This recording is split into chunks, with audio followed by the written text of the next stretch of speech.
I want to welcome everybody who has decided to join us at this virtual summit on coal plasma. We are representing, there's a large group of presenters, and it's exciting for us to share our research and our experience with an audience that comes from all over the world. We know that people have been logging in from many different places. So welcome to everybody, and whatever time it is where you are, we are so happy that you could make it at this hour. Um,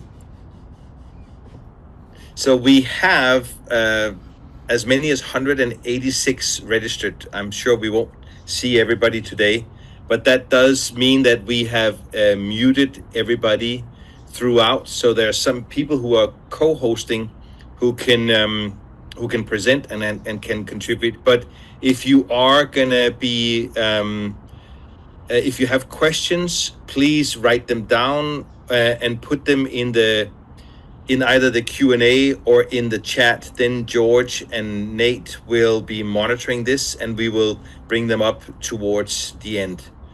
We have made this without any breaks. It's a 2-hour event. So feel free to go and stretch your legs or whatever, but you can of course resume. And this will be recorded as a YouTube video later on, and this is also where you will have the opportunity, of course, to change the subtitles to whatever language is most suitable to you.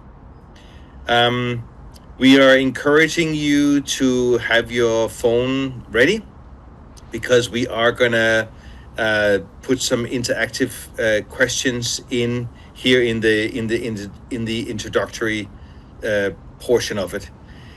And I forgot actually to introduce myself. I will be introducing all the speakers, but I am a professor at UC Davis. I run a program that hinges on development, testing, and integration of a wide range of technologies. So even though I am in the entomology department, we actually work a lot more broadly on sustainable crop production and pest management.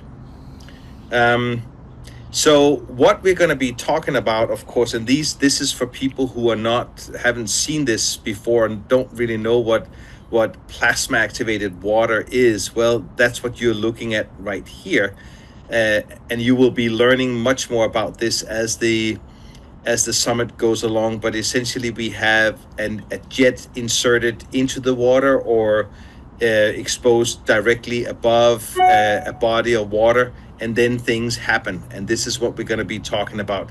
This is where the magic happens, is in that interface between the jet and the water itself. So that's why we call this plasma activated water. It's just regular water that has been treated with an air jet that has some very unique properties, and that changes characteristics of the water. So that's when we, throughout the presentations today, talk about plasma activated water. That's what we are talking about. We are continuously compiling information on our website, so you can go to this. You can see other meetings we've had in the past. We have newsletters, we have published articles, there will be videos, there will be other things that will be added to this. So this is sort of our repository of all the information that we compile. So feel free to visit that, and we also have newsletters. We are extremely grateful to the funding bodies that have supported, that are still supporting us. As you know, here in the United States, the funding situation for higher education is rather uncertain these days.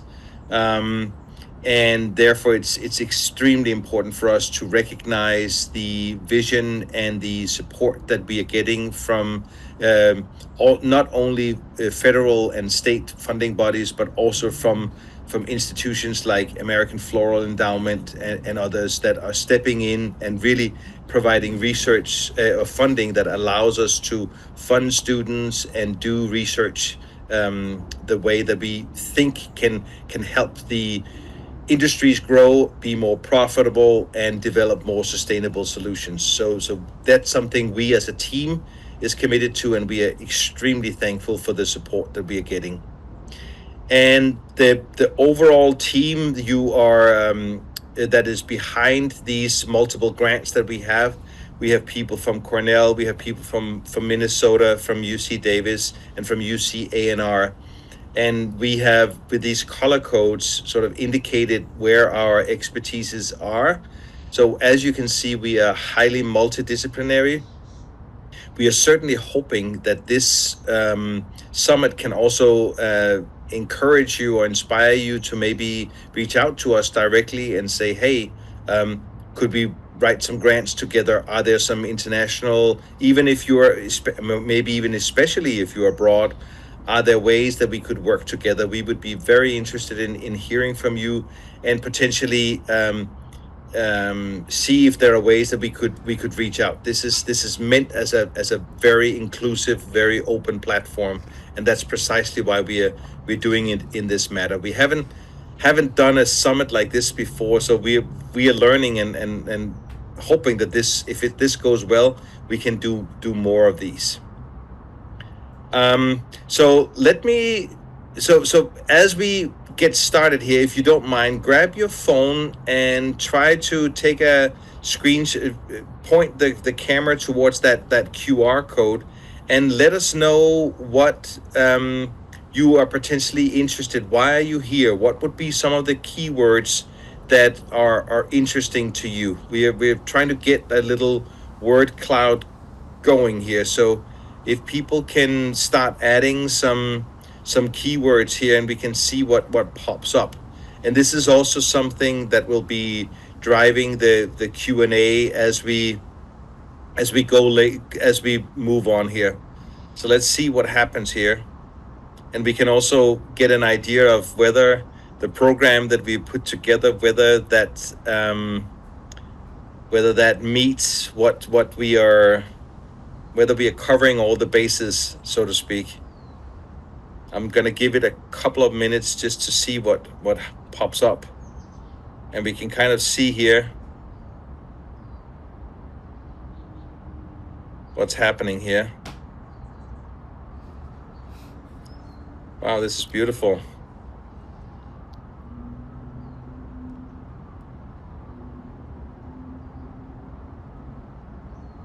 And you're welcome to use more than, yeah, just single words. It can be like terms even, but this is going to be very, very useful to us.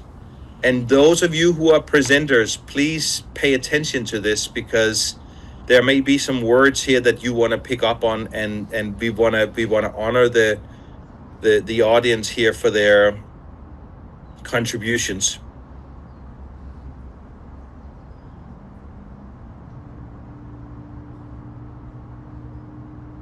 Right. Well, that I think, okay, maybe we'll give it.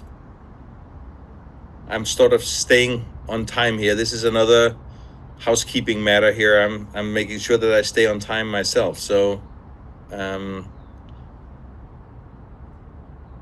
great. Well, I think we will leave it at that. That's great. And then I just want to mention that our goal here is to use the nitrogen which is available in the atmosphere, and uh, it's very important to recognize that we have trillions of metric tons of nitrogen in the air. So when we talk about need for more fertilizer, well, we don't have to go very far to find it. And actually, when you look at how much we're using per year as nitrogen fertilizer, we got 38 billion years of nitrogen fertilizer in the air that we are breathing. So we have a resource that is readily accessible, something that we as a team really think we need to harness, take advantage of, and that's where the plasma activation of water really kicks in. So we are fundamentally, as a research team, we're looking at how we can use cold plasma as a way to boost germination, enhance seedling vigor, use as a fertilizer more broadly. So that's all about that, using that nitrogen in the air. That'll break those covalent bonds and turn that nitrogen into something useful to plants. But we are also very interested in pest management, and you will see some presentations about that. So how we can boost crop resistance and how we can use it as carrier for pesticides. So this is the program. I'm going to be handing it over to Peter here in a second. But that's essentially how we're gonna move forward today. So with that, I want to bring Peter Brueggemann. First, I want to bring in Neil. First, I want to bring in Neil. My apologies. I'm going to bring in Neil first, who is a professor and greenhouse extension specialist in the School of Integrated Plant Sciences at Cornell University. Neil, please take it away. Great, thank you, Christian. And I'm just going to present for a few minutes on what are some of the characteristics of plasma activated water that affect plant growth and development, just to set the stage for our discussion today. And I'm not going to get into details on the process or the water chemistry. We're going to hear more about the work that goes into that, of how you can adjust the process to get different types of water chemistry. But what I want to mention is some of the different compounds that are in plasma activated water and the effects that they have on plants. So one of the things that we get in plasma activated water is dissolved oxygen, which is O2. And O2 is very important. It's used by all parts of plants for respiration to drive metabolic processes. But especially if we have poorly drained potting mixes or substrates, oxygen can be limiting to roots or to seeds that are germinating. So benefits of dissolved oxygen in the water are enhanced germination. Having greater root growth can also then enhance nutrient uptake as well.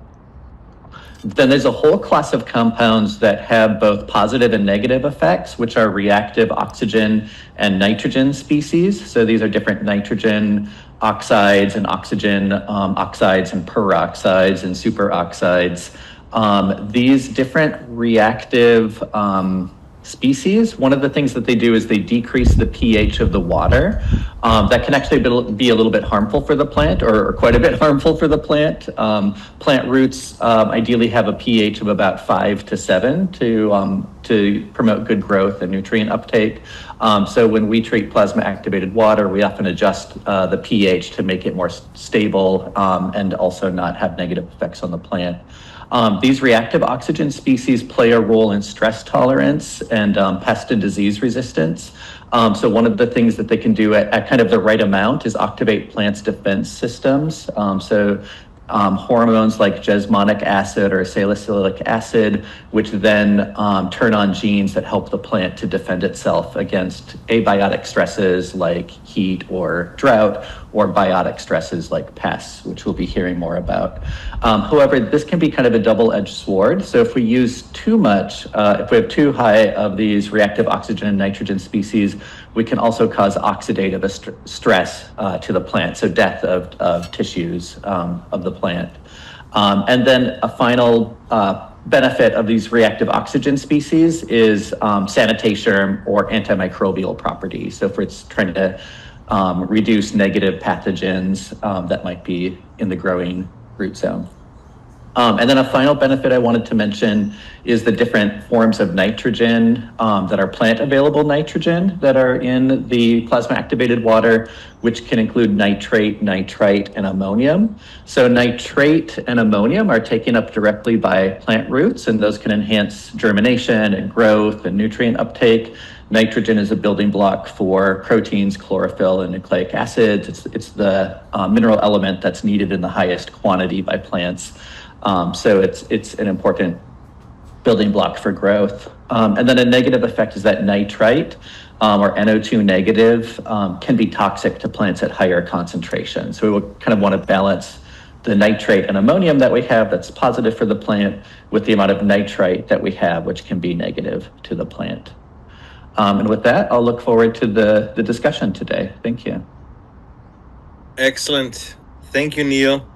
And now I'm going to turn it over to Peter Brueggemann, who's a distinguished McKnight University professor and Ernst Eckert professor in the College of Science and Engineering at the University of Minnesota, and he specializes in plasma technologies for environmental, chemical, energy, biomedical, and decontamination applications. Peter, please take it here from here. Yeah, thank you very much, Christian, and thank you so much for the invitation and this great initiative.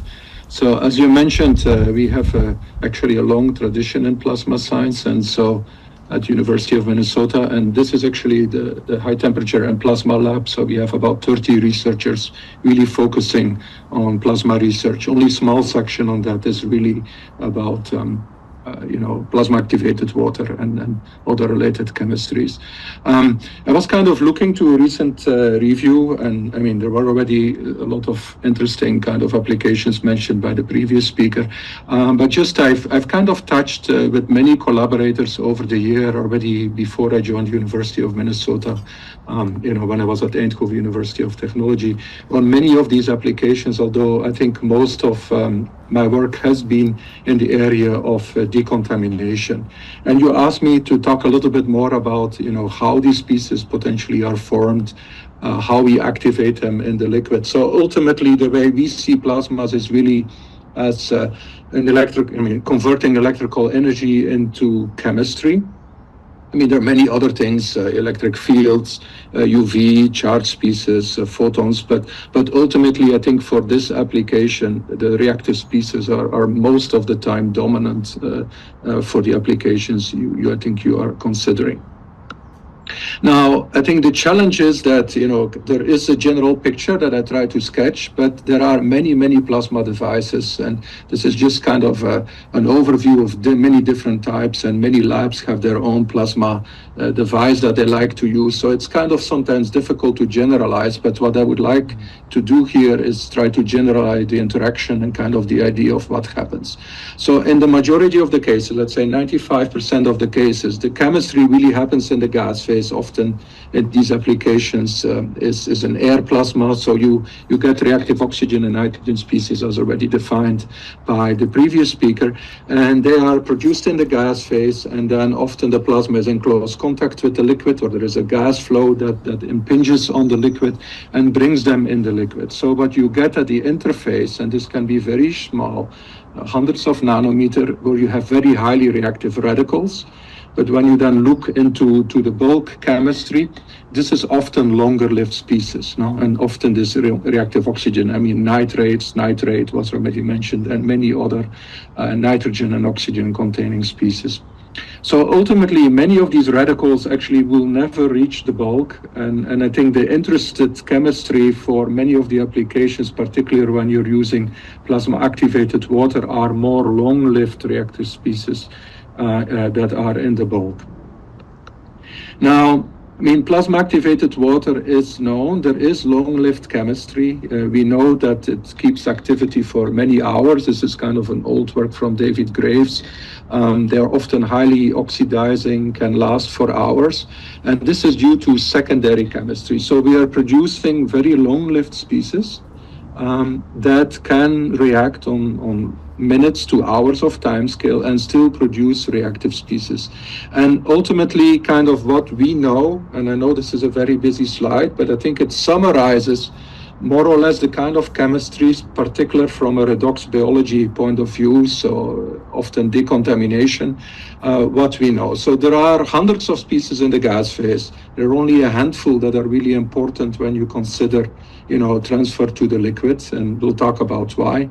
And then you have a couple of reaction pathways that produce peroxynitride chemistry, long-lived reactive nitrogen species like HNO2. There are some reactive oxygen species. Ozonation is kind of a process that's already been used for 100 years. If you have other chemicals like sodium chloride, you can form actually bleach. So there is hydrogen peroxide is a very common compound. And then you can also form NH4+. But the majority of these solutions, particularly when you're using air, will be acidic and will mainly produce this peroxynitride chemistry, HNO3, HNO2. Now, why is it really that while we're producing maybe more than 100 species in the gas phase, only a couple of these species might be important, at least as far as we know for now.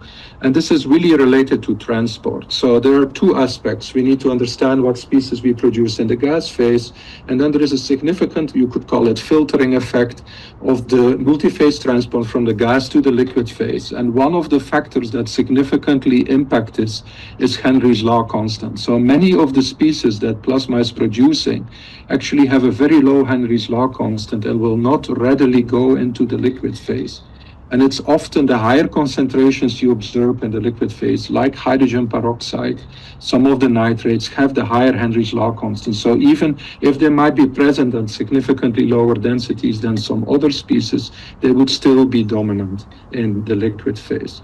And so basically the challenge of producing an efficient or even predicting the chemistry of plasma activated liquid is really a reactive flow problem, where a significant aspect of multi-phase transport and then of course reactor engineering is a key component in studying this.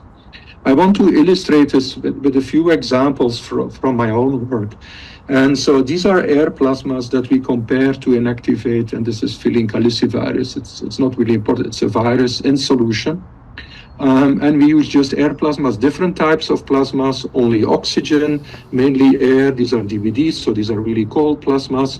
We do them in touch with water, we do them remotely, and we use a gliding R. They're a little bit hotter and they produce mainly NO instead of also reactive oxygen species. And what you see is, if you look to the correlation of these species, they are kind of all in the same order of magnitude. They are different. No? One produces more NO, one produces more ozone, or NO2, oxidized forms of nitric oxide.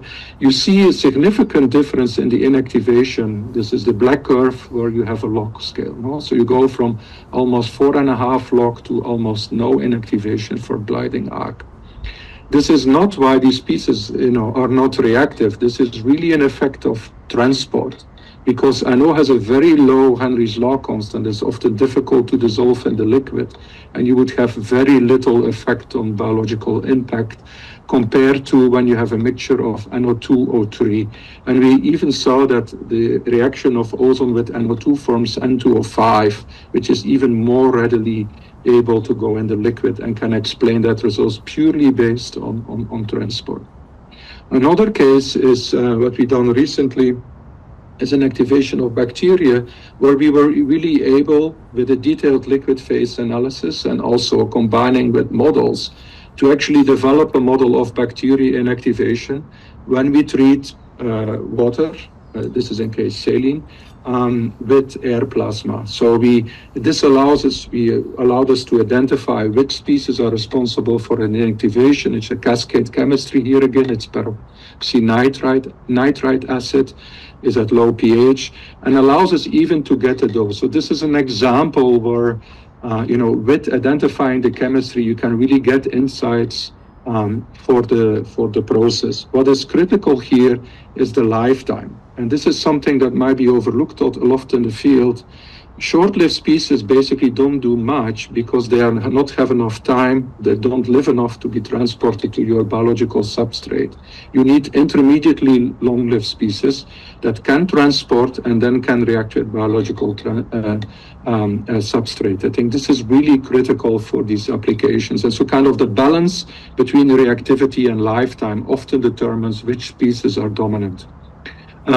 This is kind of based on modeling, but we've done also maybe a more detailed study where we just use oxygen plasma, look to gas phase species, and all the way from the gas phase up to the virus, which is again in the liquid, we were able to track, in this example, singlet oxygen. So we produce plenty of that in the gas phase. We detect it in the liquid phase, and we can track it down up to the capsid of the virus following all the reactions. So these kind of capabilities are available, but actually are not used a lot. And with this, I hope I gave you a few examples. I think plasma activated water is effective for a broad range of applications. Often there is different chemistry or pathways that we use. Some are a little bit easier to measure. Long-lived species are often easier than shorter-lived.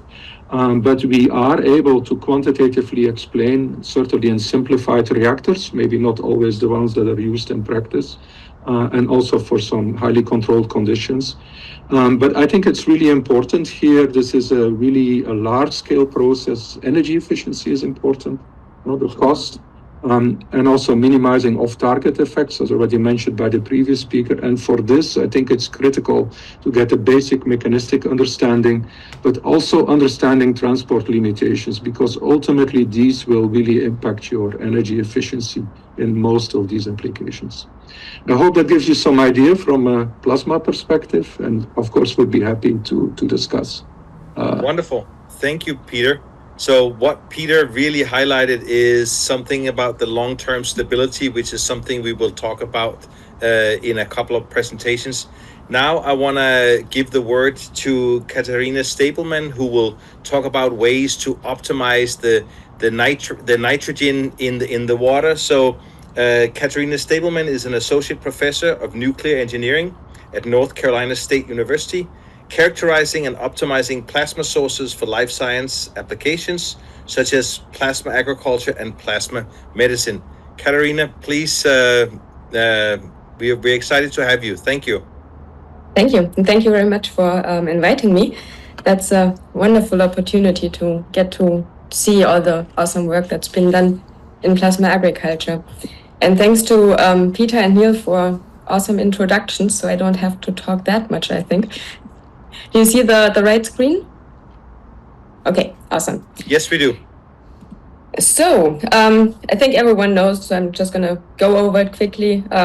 Most of the fertilizer and nitrogen fertilizer is produced by Haber-Bosch today, and it consumes 1 to 2% of the global energy supply. So there are reasons to consider alternatives. It's energy intensive, relies heavily on fossil fuel derived hydrogen. It's a centralized production, requires large scale plants, limited geographic flexibility. There's a large environmental impact with CO2 emissions and nitrate runoff from fertilizer use. And then there's a sustainability challenge. It's incompatible with decentralized, renewable-based futures. So there, of course, is our vision. I think everyone is sharing that vision, that we can use plasma-treated water for nitrogen fixation. We have the advantage that we can operate under ambient conditions. We can integrate it easily with renewable electricity sources.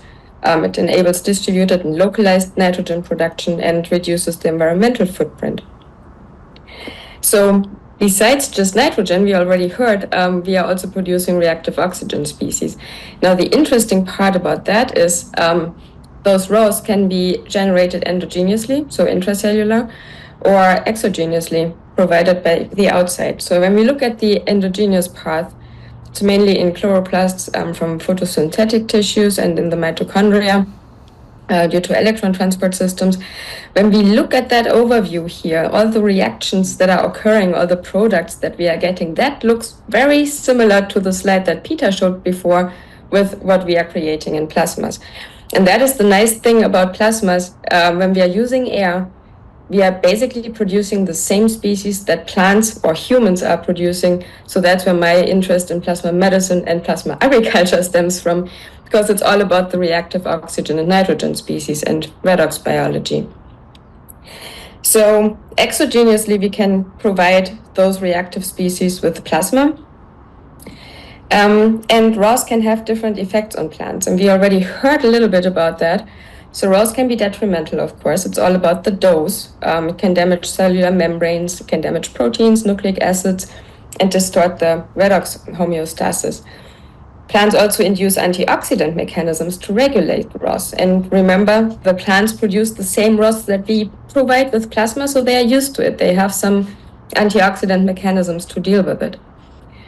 ROS are also used as signaling molecules. They control plant growth and development. They regulate stress responses, modulate growth parameters. And then there's the ratio between superoxide and hydrogen peroxide that controls the transition from meristematic to elongating tissues in Arabidopsis roots here as an example. So ROS play a critical role. The hydrogen peroxide here is high where cells elongate before differentiation.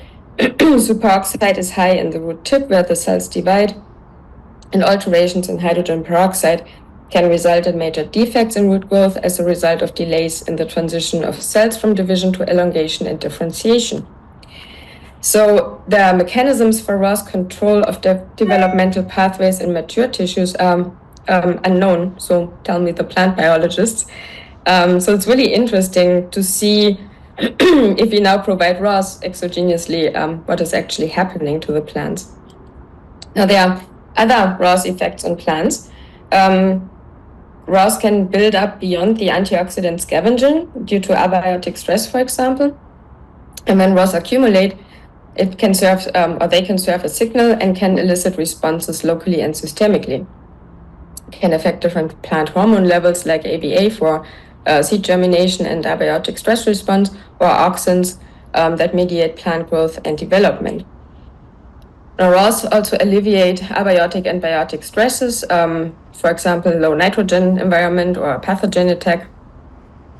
It was also shown that low hydrogen peroxide concentrations enhance plant productivity. So a slight oxidative burst is happening when there's hydrogen peroxide provided to plants, and that can actually improve seedling growth, photosynthetic capacity, and chilling tolerance. It was proposed that hydrogen peroxide and nitric oxide, for that case, can be used as strategies to enhance crop stress adaptation and to prolong shelf life.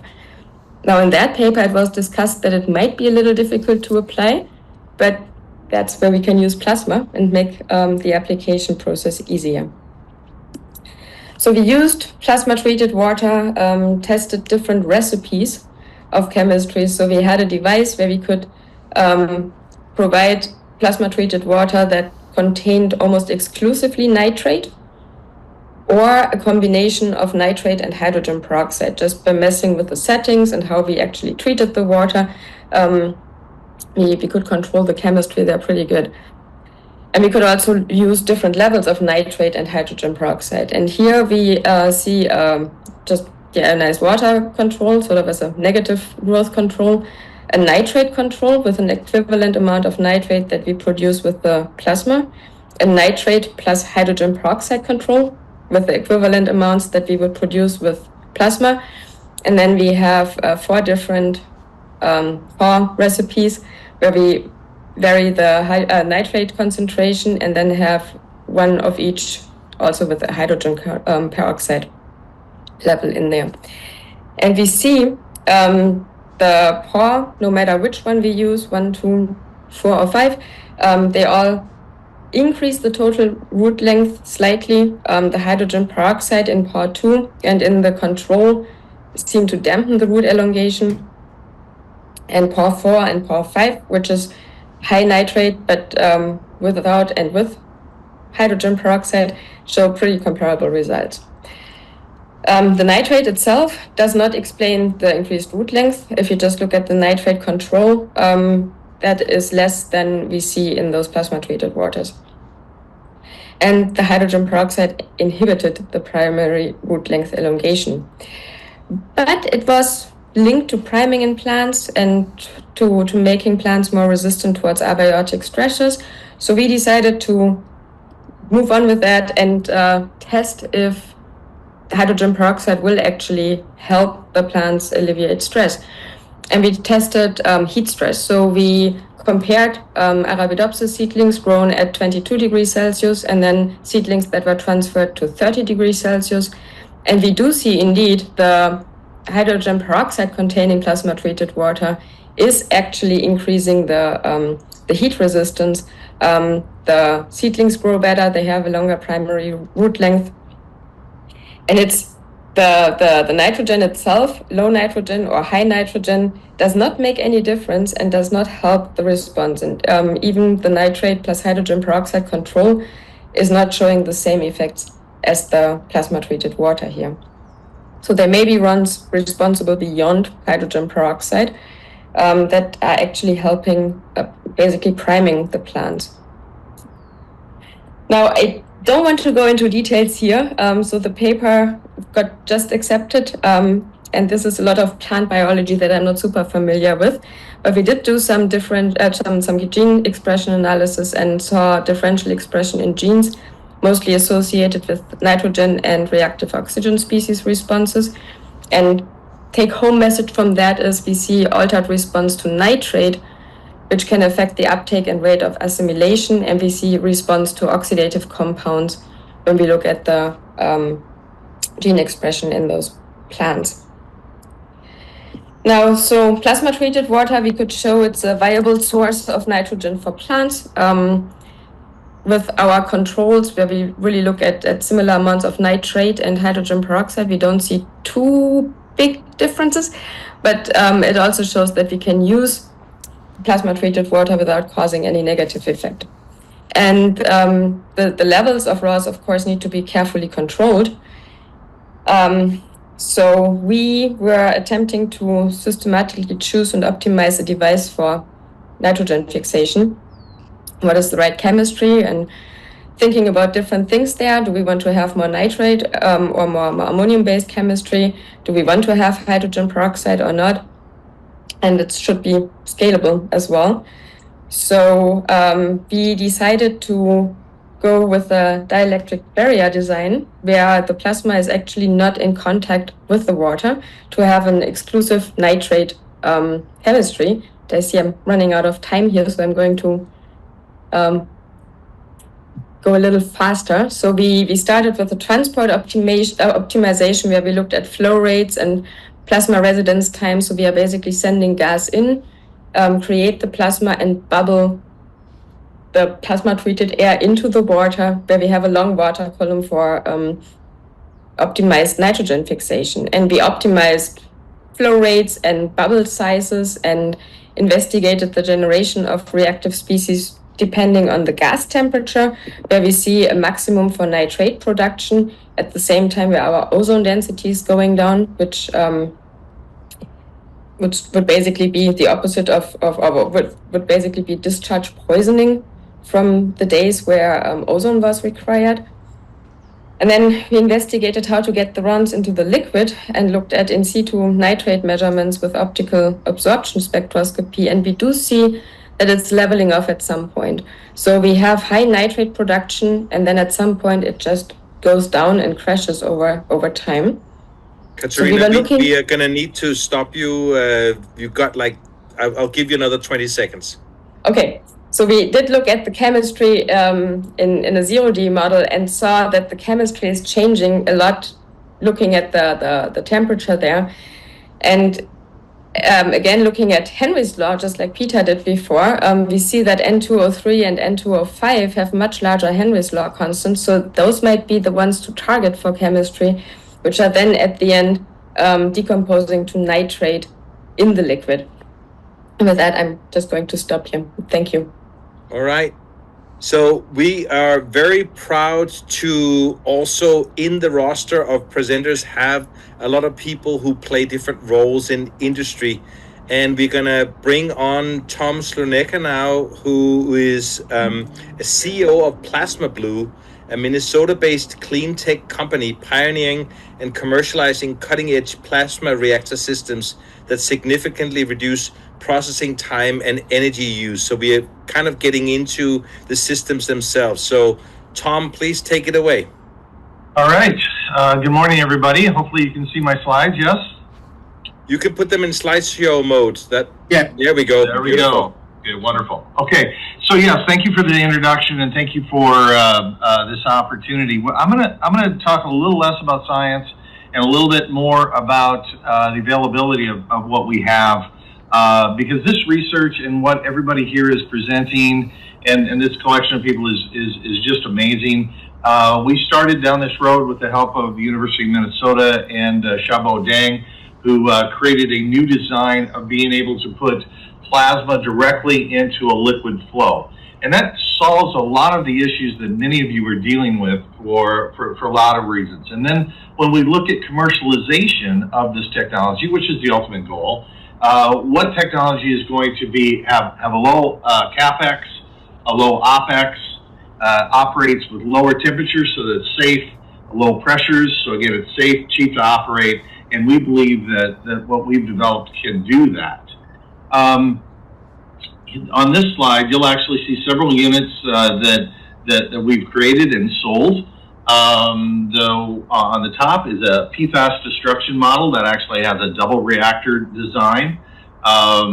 Unit in the middle is actually going for nanoparticle production. The next unit has been installed at biodiesel production facilities. And then for this audience, we have an advanced lab unit, which comes with full PLC controls and heat regulation, optic sensors for free radicals. And then we have a basic lab unit. And of course, this one is still under development, but this one the one on the bottom runs 20 gallons per minute. And that one's for our full production scales in really any of the fields that is interested in using it. So we started our work with plasma, working with transesterification for biodiesel. Now, this isn't plasma activated water, but these next two examples are plasma created through the reactor.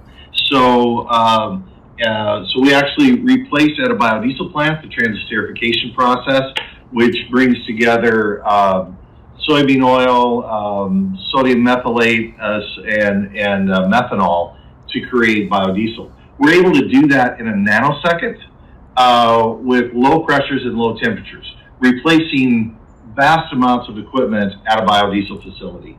The product is better than any other process can create. Our cold flow properties are better because the chemical reaction is more complete through our reactor than typical reactors used. Another industry that we're working in is enzyme deactivation. So in renewable fuels plants, such as ethanol plants, there's enzymes, there's times when they want them, times when they don't, and we're able to kill those enzymes extremely effectively, extremely quickly. And then of course our main market that we're going after is PFAS destruction. And so we're able to, and this was a third-party results, so we started with 33.6 parts per trillion of PFOS and 4.9 parts per trillion of PHS, and post-treatment they were below 4 parts per trillion. Sorry, Tom, can you explain what PFOS and PFAS is? Oh, yes. So those are the forever chemicals that everybody's talking about. They're, Teflon, Gore-Tex, it's in the news everywhere. And we've got to find a way of destroying these so they're not contaminating our water systems. And so that's what we're working on there. Now, if we move to plasma activated water, one of the things that we're very interested in working on is in aquaculture. So some of the, within aquaculture, disease is the most expensive part. Antibiotic use is next to feed is the second most expensive part. If we were able to use plasma activated water in aquaculture, we think we could make that industry really thrive. Also, plasma activated water in defrosting of aquaculture, of fish, or any kind of food would be a great market to go into. Now, here's a set of slides on plasma activated water. This is E. coli removal, typical petri dish style plates on the top with the bacteria, and then post-treatment on the bottom. So we've done quite a bit of work on E. coli. This is real-world test in a hog barn for decontaminating animal confinement units. And so this is a real-world test. We were able to bring bacteria down by 99.9% in a real-world application using plasma-activated water. This one gets a little more extensive. This is virus decontamination of viruses. This is actually PRRS. This is one of the deadliest viruses in hog production. And we were able to reduce that bacterial load by 3 orders of magnitude. This again, this is in vitro, done at a university in South Dakota. So great results there as well. And this was, again, plasma activated water. Now I want to just show you this unit, give you a little flavor of what this looks like. It's a little short video. This is actually our PFAS reactor. This is how it's designed, but it has onboard PLC capabilities, full monitoring of everything that's going in and out of the machine for commercialization standards, and measuring energy. Because for commercialization, that's what's key. Here you see the double reactor. Those are the reactors running. There's water running through those reactors. Obviously, the light is plasma. You all know that. But here's real-world applications of that system. So we're able to create that plasma. This is a continuous flow. This unit was running about 7 gallons per minute through those reactors.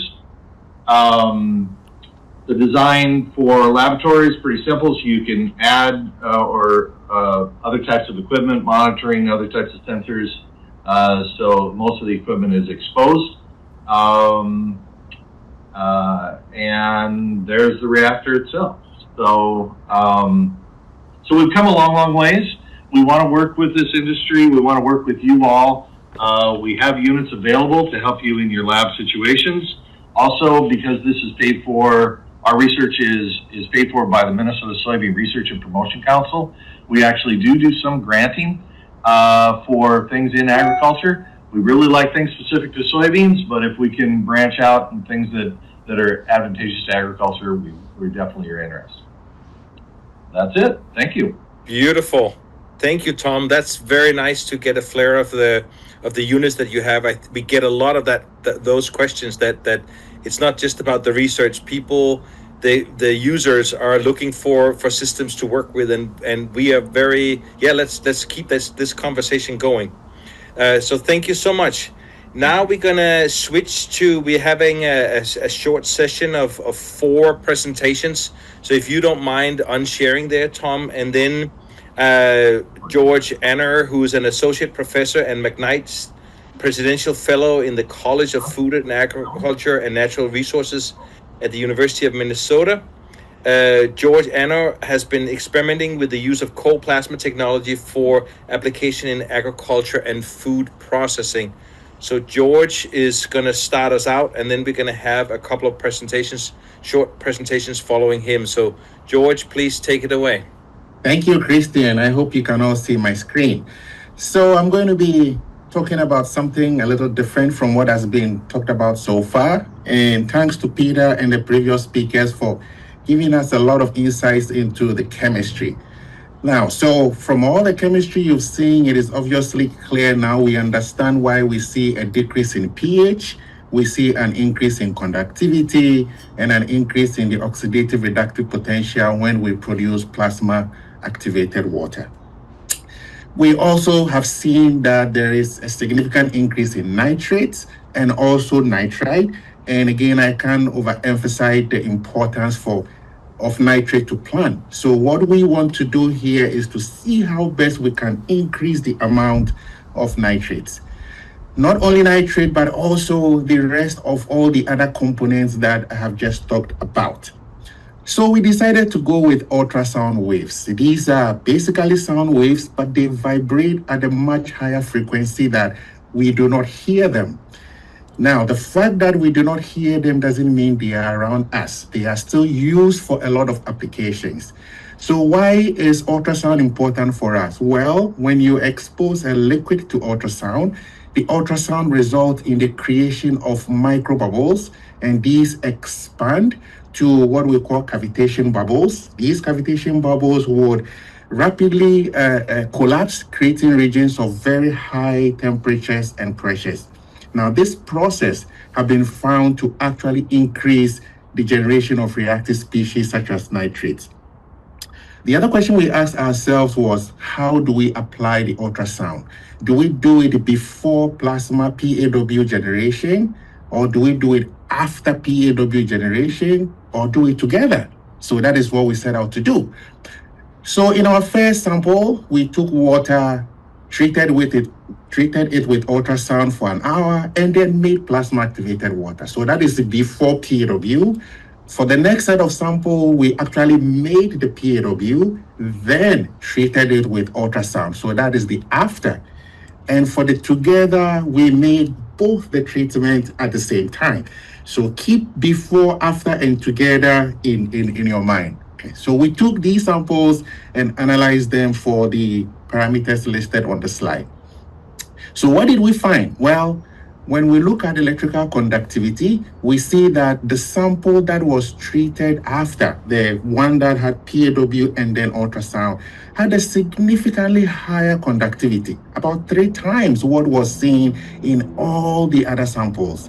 Now, the before treatment and the together treatment did not differ from just the PAW. Now, when we kept the samples overnight, which we normally do, because some of our previous research have shown that that water is still reactive. So what did we find? We saw that after 24 hours, there was an significant increase in conductivity. We saw the same trend in the sample that was treated before. However, the sample that was treated after, that had that 3 times the amount of conductivity, literally lost all that conductivity after 24 hours. The one that was treated together did not change much, was pretty stable. So what happened to the sample after? Well, we looked at the temperature profile, and it was obvious that when you do ultrasound treatment, you get a significant increase in temperature. When the samples were all cooled, as you can see here in the sample after, the decrease in temperature went along with that decrease or loss of conductivity. When we looked at the correlation between temperature and conductivity for that particular sample, it was over 99. So, when we look at nitrate, nitrite, and ozone, it was evidently clear that the sample that had ultrasound treatment before PAW had significantly higher amount of nitrates. We saw that for nitrite, and we also saw that for ozone. The sample after and together actually had less nitrate, which obviously is not good. But if you look at the other side of the coin, those together and after samples had less ozone. And from what we heard from our previous speakers, ozone might not be entirely good for the plant. So these results here actually give us some insights into how we can increase or decrease the amount of nitrites and ozone. So this is actually very good results. So in short, ultrasound can potentially be used to increase nitrates, nitrite, and ozone.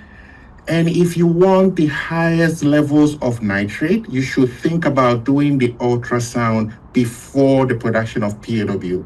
Now, if you do ultrasound after PAW, you have to be cognizant of the fact that temperature may give you an artificially high amount of conductivity. So you have to keep temperature in mind. And with that, I would like to thank Obed Idiama, who has been collecting all this data, and happy to discuss this further. Thank you.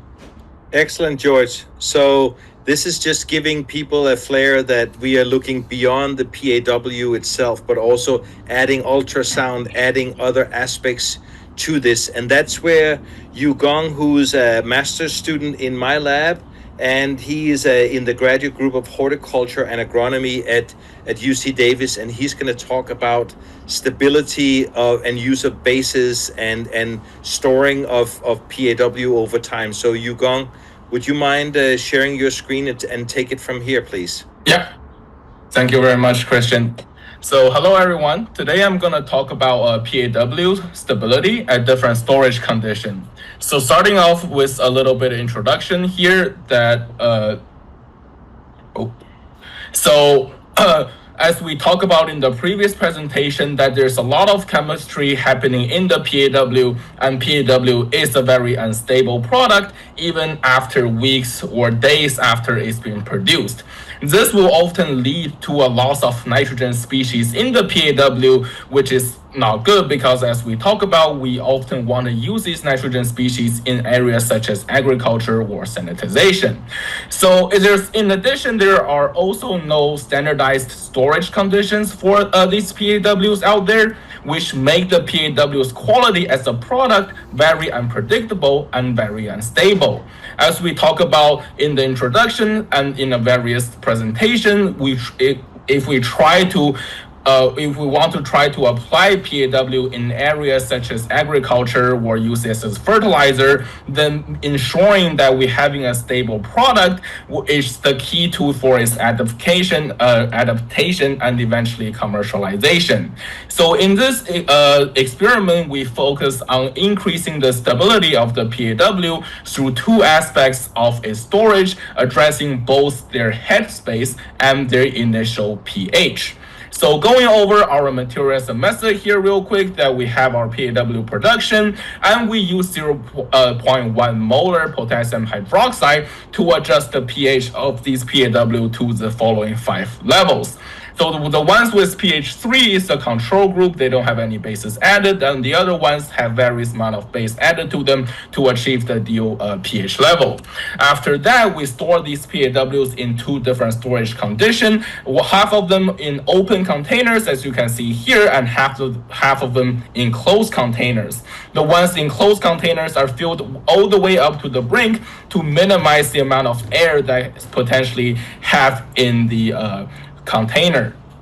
So after that, we track the characteristics of the PAW over a storage time of 35 days, tracking properties such as the pH, the conductivity, and the amount of nitrate and nitrite over the days to see how they change and how these different storage methods affect these character changes. So now going over the results real quick, starting off with the pH, we can see that PAW stored in closed container have a very stable pH throughout their storage time, while the one stored in open container has their pH as it change a little bit over time, kind of changing toward the neutral, except for the control one. Again, that one doesn't have any bases added to it. Talking about conductivity here, it also changes a little bit during storage time. We can also see that the PAWs in general with the lower pH has a lower conductivity, while the ones with higher pH have a higher conductivity, with the exception of the control.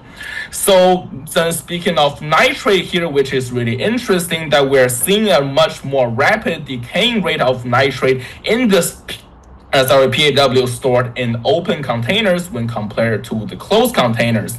PAW stored in open containers have their nitrate concentration decreased from about 600 milligram per liter all the way to 300 milligram per liter in the course of 2 weeks, while it took about 4 weeks for the nitrate to decrease to that level in the closed container ones.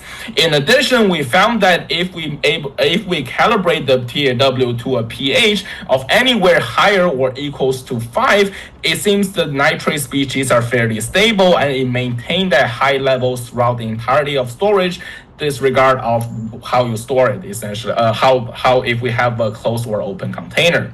Moving on to nitrite here, this follow a very similar pattern to nitrate, with the only difference that it start off with a lower concentration, about 100 milligram per liter, and it decreased all the way to 0 here, as you can see, and all the rest trend is very similar to nitrate, so I'm not going to go over them extensively here. So briefly, some of our main finding in this experiment is that we found that PAW stability is greatly enhanced if we store them in a closed container without any headspace, or if we calibrate their initial pH to a pH of 5 or higher. Vice versa, if we store the PAW in an open container or have a more acidic initial pH, we're seeing a decrease in PAW stability and the loss of nitrogen species. However, again, we think the most important aspect of these characters here is having an initial pH greater or equals to 5, as we can see that if we are able to achieve that initial pH, then it doesn't really matter if we store them in a closed or open container, we can successfully maintain their nitrogen species. So briefly going over some of the future directions that we're thinking about going, that of course the first one that we're trying to do is that we're trying to see if these different PAW storage methods can result in difference in plant growth, to see which one is the optimum way of storing them, and that will result in higher plant yield or plant growth. We're also very interested in understanding the chemistry in these PAW to see what are some of the chemistry mechanisms that drive these changes in characteristics that we're observing, and it's something we're very interested in learning. And with that, I conclude my presentation. If you guys have any questions, feel free to reach out to me through this email if you want to learn more about the projects. And yeah, thank you very much. Excellent, Yugong. Very good. So we are gradually moving into the biology here, looking more and more at the plants that we're trying to grow. And to bring us there, we're going to start with the seeds. So Dr. Nate Ahlens is an assistant professor in the Department of Horticultural Science at the University of Minnesota. His research focuses on controlled environment agriculture, where he aims to find strategic approaches to increase operational profitability. Today, Dr. Ahlens will be highlighting an experiment in which he used plasma-activated water as a primer to facilitate germination of spinach. So, Nate, please take it away. Hi everyone, thanks Christian, and thank you all for joining us today. Our previous speakers have really set the stage well to understand the chemistry and production of plasma activated water, but what do we do with it, right? So let's talk application, which was one of the words that popped up commonly in Christian's word cloud, so it's good. Well, here's an application I'm going to talk to you about today using plasma activated water to prime spinach seeds to improve germination. I'm thrilled to be here with such a wonderful lineup of speakers, but in order for all of you to hear these wonderful speakers, I have limited time, so I'm going to be concise and to the point here. So if you've ever tried to grow spinach, you are well aware that this is a crop with germination issues. Spinach is difficult to rely on and therefore difficult for growers to schedule. As a cool season crop, temperature is an important metric in germination. Additionally, a host of dormancy factors can also inhibit germination. The plant hormone abscisic acid inhibits germination, but perhaps is more well known for its tough seed coat, which exhibits a physical dormancy. The pericarp, or that seed coat, is so strong and impermeable that it limits oxygen availability and water permeability into the embryo, into that seed coat. So even if the radicle, that small embryonic root, attempts to emerge, it is not strong enough to penetrate through the seed coat. So we need to break that down a little bit. So all of this has led to a multitude of techniques aimed at enhancing the germination percentage of spinach. Most home gardeners soak seeds in water for 24 to 48 hours to come out with 30% germination. However, this won't fly for commercial growers. They use acids, bleach solutions, tightly controlled environment chambers, purchase expensive and proprietary dehulled seeds, undergo cold stratification methods, or even physically scarify each seed to enhance germination. All of these techniques have shown improved results, but they are either laborious, hazardous, or expensive protocols. So we thought we would test a new solution, priming spinach seed in plasma-activated water. So what did we do? We took a single lot of spinach seed and primed or soaked it, right? We soaked them in various durations of distilled water or plasma-activated water.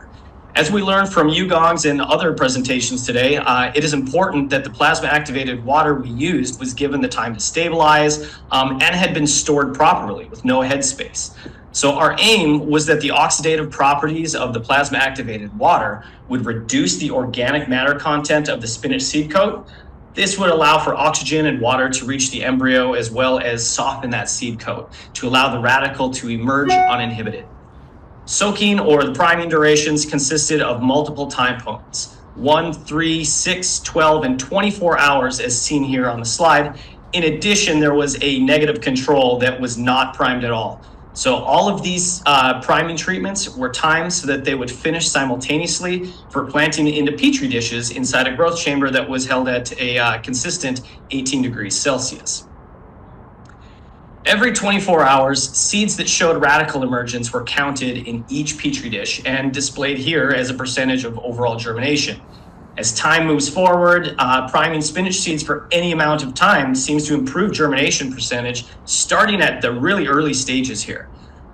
We allowed this trial to run for 14 days. At the end of that time, we did see a significant improvement using plasma-activated water as a priming solution to facilitate the germination of these seedlings. Without priming in distilled water, we achieved 62%. Priming in distilled water, we achieved 66%. And priming finally with plasma-activated water, we were able to achieve 75% germination.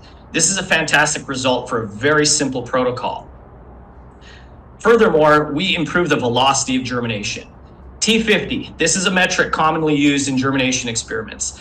It tells us at what time point have we reached 50% germination. If I add some lines in here, we see that the seeds primed with plasma activated water reached T50 56 hours faster than priming with distilled water. That's 2 days that was shaved off the production time. That's pretty great, but things get even better. We've been looking at pooled data here within each of these treatments. We haven't even broken down durations of seed priming here. So this figure is going to split out the priming durations of the plasma activated water treatments only. So we're not looking at anything other than plasma activated water right here. So the best treatments we had were up here at the longer priming durations, 6, 12, and 24 hours. The best germination percentage was consistently seen in seeds that were soaked for 6 hours before sowing, reaching an experimental high of 80% germination. Reading through some literature, this equals results obtained by Dr. Cherry Kubota's group at The Ohio State University, where they worked with pre-cracked seeds, a form of scarification purchased from Ball Horticulture, which are quite expensive seeds. So we performed this experiment as an exploratory technique, but we were so enthused with the results that we widened the scope of this experiment. First, we want to determine the mechanism, right? So our leading question should be, is this the reactive oxidative potential of the plasma activated water, the acidity of the solution, or is it something else? So we will continue to work on this with more treatments to elucidate some of these questions by priming seeds in phosphoric acid, buffering plasma activated water with potassium hydroxide, as Yugong did as well, to raise the pH and so forth. But we would also like to extend this to other difficult to germinate seeds. So if you have any suggestions, please drop those in the chat or in the Q&A, and we'd love to talk about them a little more. Briefly, conclusions. What we're seeing here is best results at 6 hours of priming with plasma activated water, getting up to 80% germination, and priming overall with plasma activated water is going to increase in spinach our percentage rate and uniformity of these metrics here.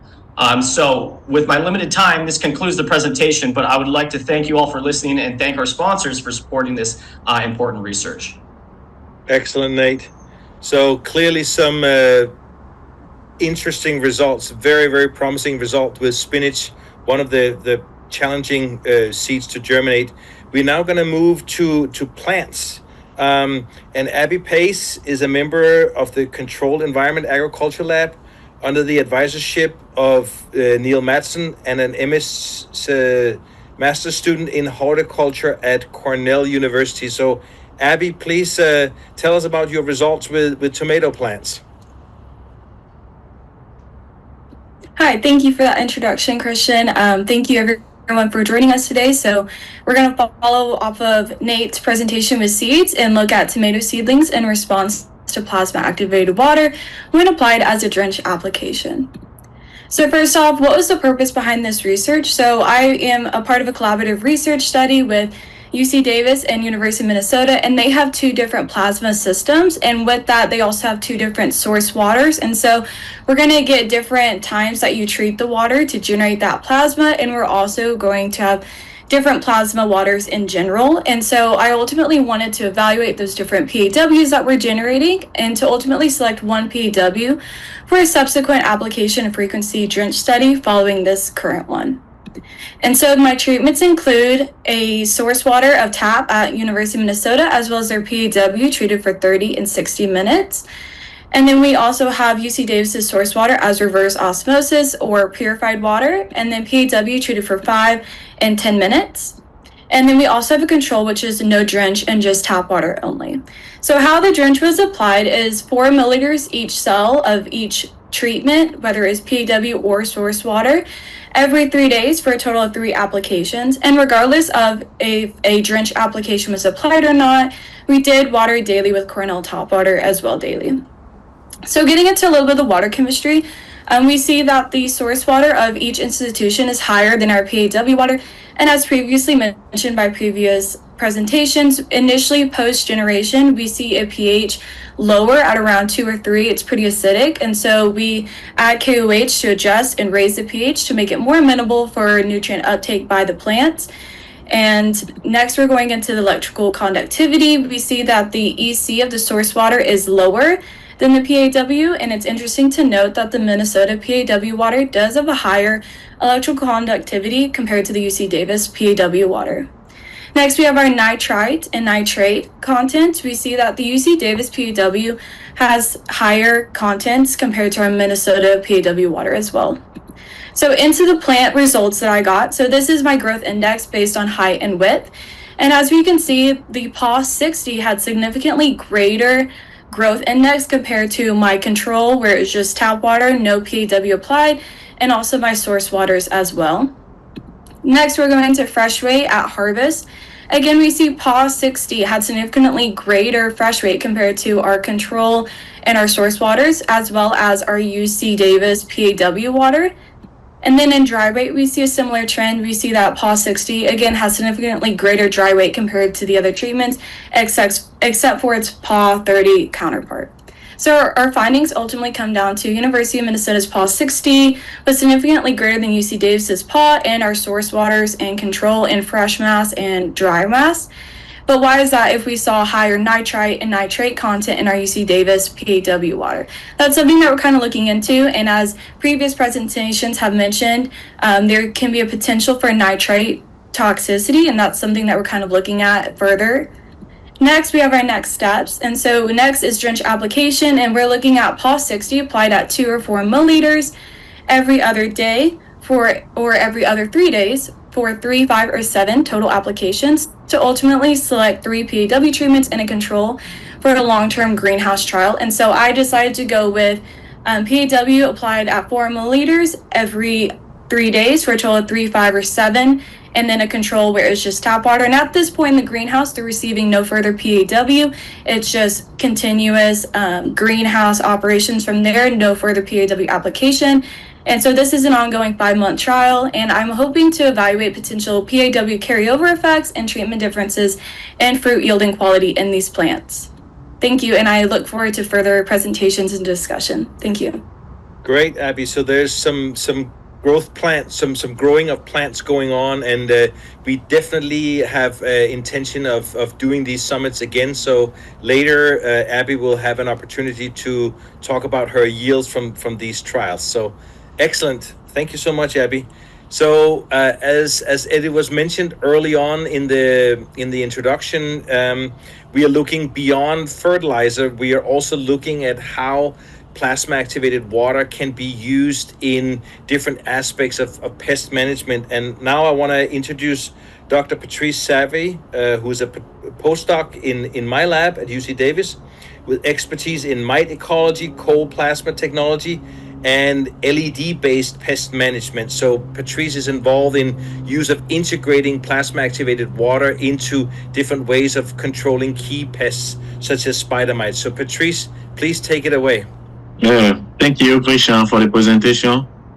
And beyond the effect of seed germination and seedling vigor that Nate and Abby has presented, plasma activated water can also induce plant resistance, helping to reduce those pest population and disease severity.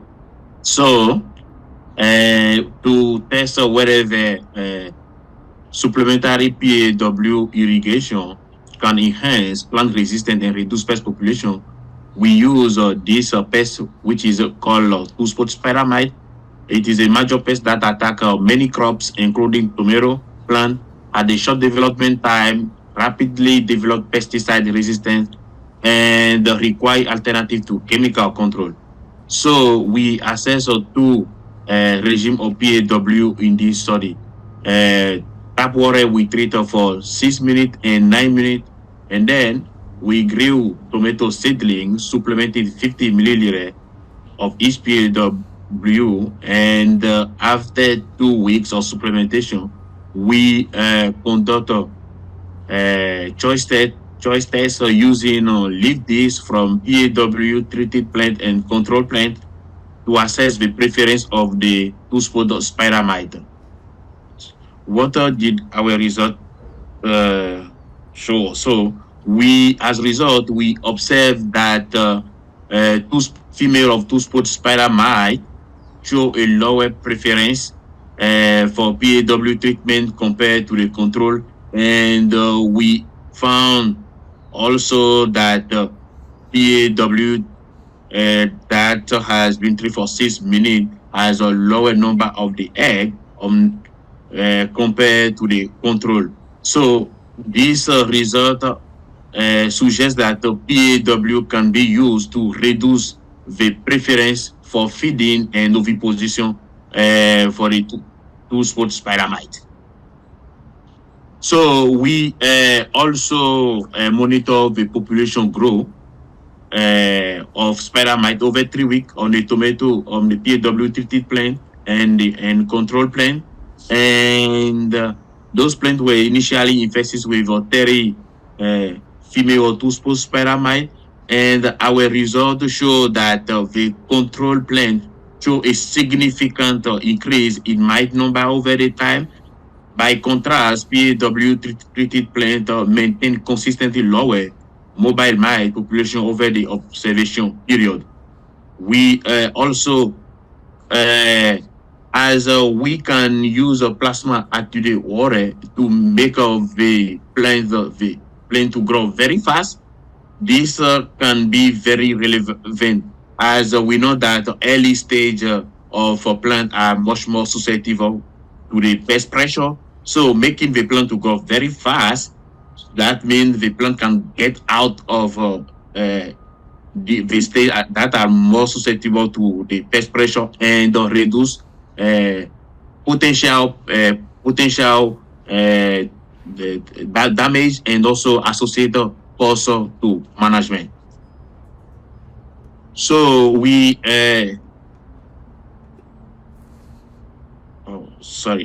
as we observe that plasma activated water can affect the population of spider mite, we want to understand which stage are more susceptible or affected by PAW and drive the population reduction we observe on PAW treated plant. So we assess here the effect of PAW treated plant on the different stages of a two-spot spider mite, and we use the leaf data that we took from this PAW and PAW treated plant and control plant, and our results show that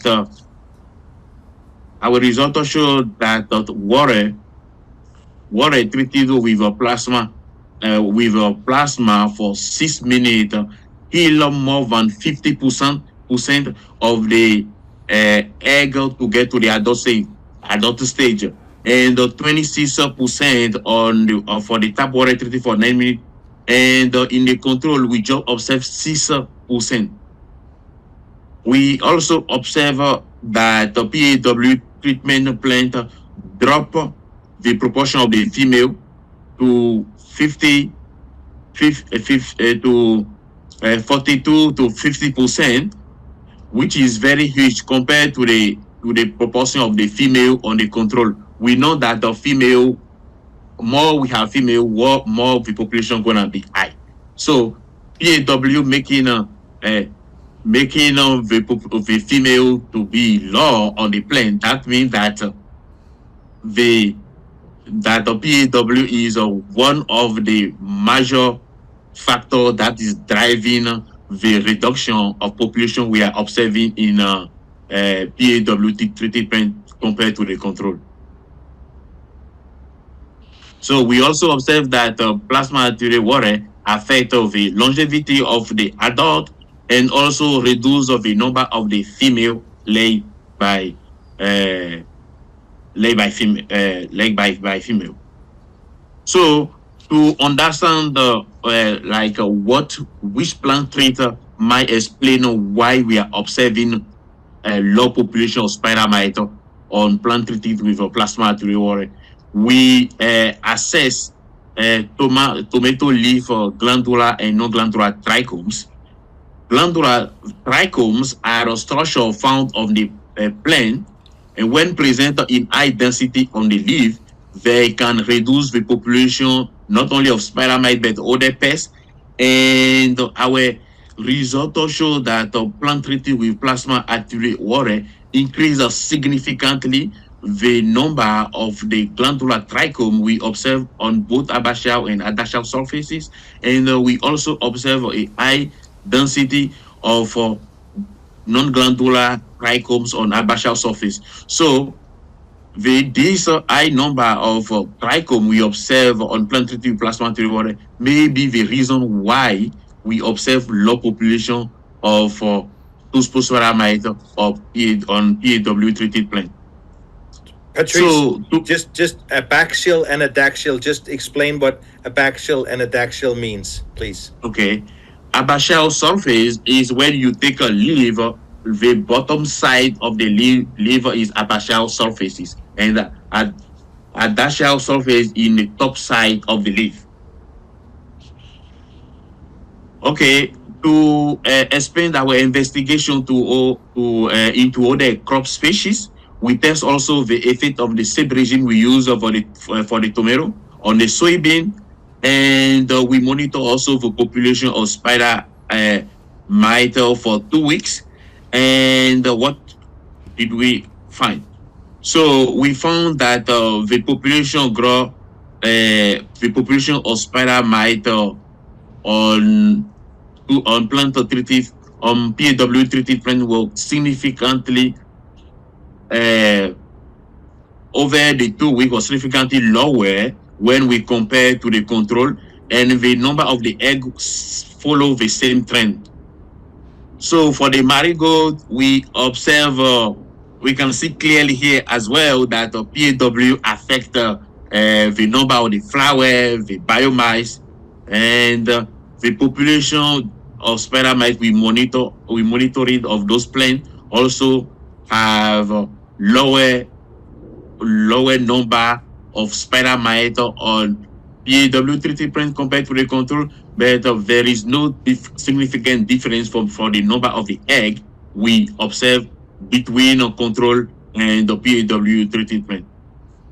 So for the strawberry, we test also the same regime, and so you can clearly see here the difference between plant treated strawberry we treat with plasma activated water and control, and the two-spot spiramide population we monitor on those plants.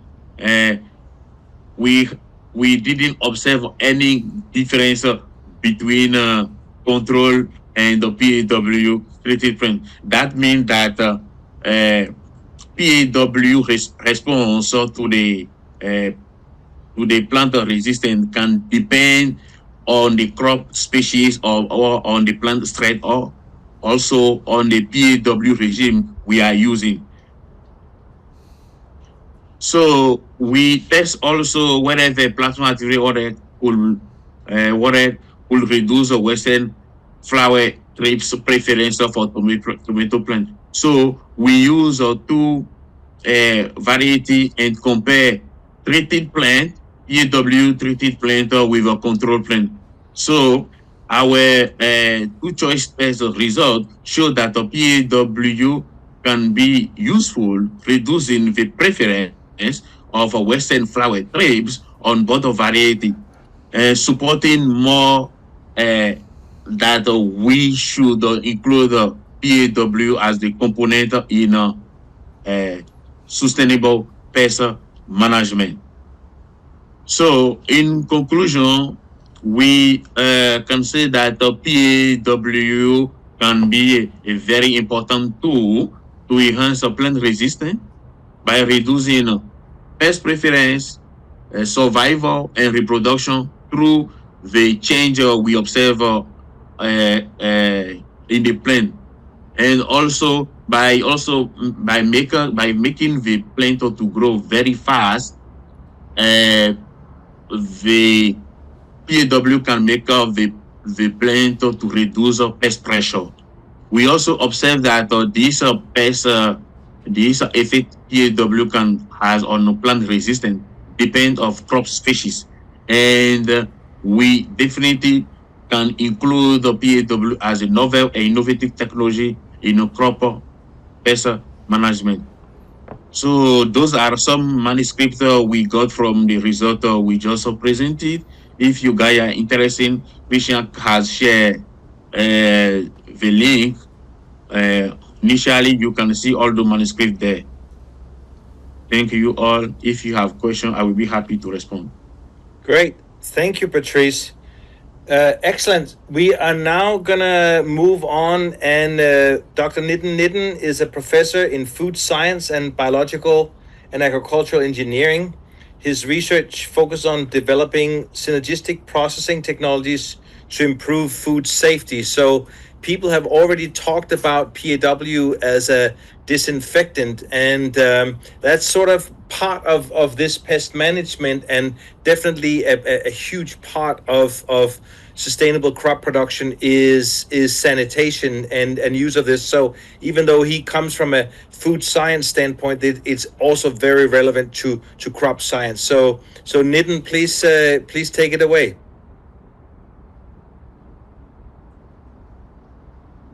It may be that you're muted. We can't hear you.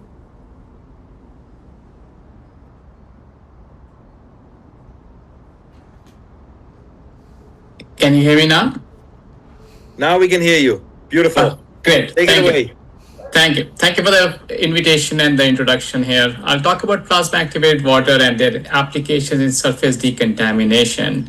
So when you think about the food supply chain, we're moving away from the farms, but still it's a continuum of activities here. From pre-harvest to all the way to consumers, we often find that the microbes can hitchhike a ride in this system that can lead to a disease and potentially hospitalization of an individual. So, and there are both type of microbes in the food system. We talk about pathogenic microbe and spoilage microbe.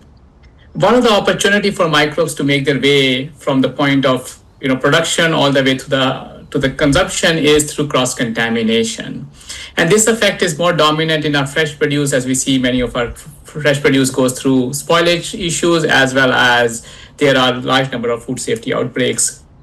Because these products are minimally processed, they don't go through any significant inactivation steps where we may get 3 to 5 log inactivation in their process. So there are many opportunities for microbes which may be present on surfaces to make their way into the finished product. And for example, shown here are just a workflow for going from harvest to, we do sanitation, but most of the sanitation is limited to trying to avoid cross-contamination from wash water or from contact surfaces. So the mantra in food safety is control and monitor. So you try to prevent the microbial contamination, you eliminate microbial contamination, and then you monitor for it. So those are the two major strategies. I'll talk about one of the control strategies today in this presentation. So controlling cross-contamination is a key step. For example, you could have a small amount of batch that is contaminated, and that can cross-contaminate multiple loads of fresh produce that makes a way throughout it. And that's one of the common strategies by which we have nationwide outbreaks. So when you hear that there's a spinach recall, that spinach recall is taking place because a small contaminated lot entered into the production chain and that cross-contaminated it. Generally, we don't have a large-scale cross-contamination. We start with a small batch that is contaminated, and that is the source of it. As a result, food industry spend a lot of energy, resources, money, time in sanitation processes, whether sanitation of a product or sanitation of surfaces. And one of the key challenges in all this is, can we predict that we did achieve the required bacterial inactivation with a given treatment? And that is a critical challenge. I think Peter mentioned earlier about dosing, how to measure the dosage of the plasma treatment. And that's where I think this is one of the opportunity space in this area, is to identify how can we understand plasma reactors and how can we measure the dosage of the plasma that is effectively required for inactivation of microbes or potentially other pests in this area. I'll briefly move through this slide. I think this has been well introduced. We have reactive oxygen species, peroxide, and reactive nitrogen species that we have in our system in the plasma activated water. And the challenge is that these amount of these species depend on what kind of reactor you have and what source of water you're using, how far it is from the your generation source, what kind of flow system you are using. And one of the challenges that this single point measurement is not feasible, because when you deal with food, there's a lot of other reactions that are possible beyond plasma. So there's interaction with the organic environment. There's also interaction with the other conditions such as temperature and other that can affect it. One of the challenge also is that if plasma activated water or plasma treatment is to go into a regulatory compliant processes such as in food industry, we need to validate these processes. And often to validate these processes, we need surrogate bacterium or surrogate microorganisms that can represent those things. And so far, there's no reported study that has identified a suitable surrogate for a plasma treatment. And also introducing live surrogate bacteria or any other microbe to a processing facility is not a preferred approach for the industry. So that has other concerns. So what we came up with was the idea that if we were to do dosimetry of living, of microbes, why don't we develop a non-living surrogate materials?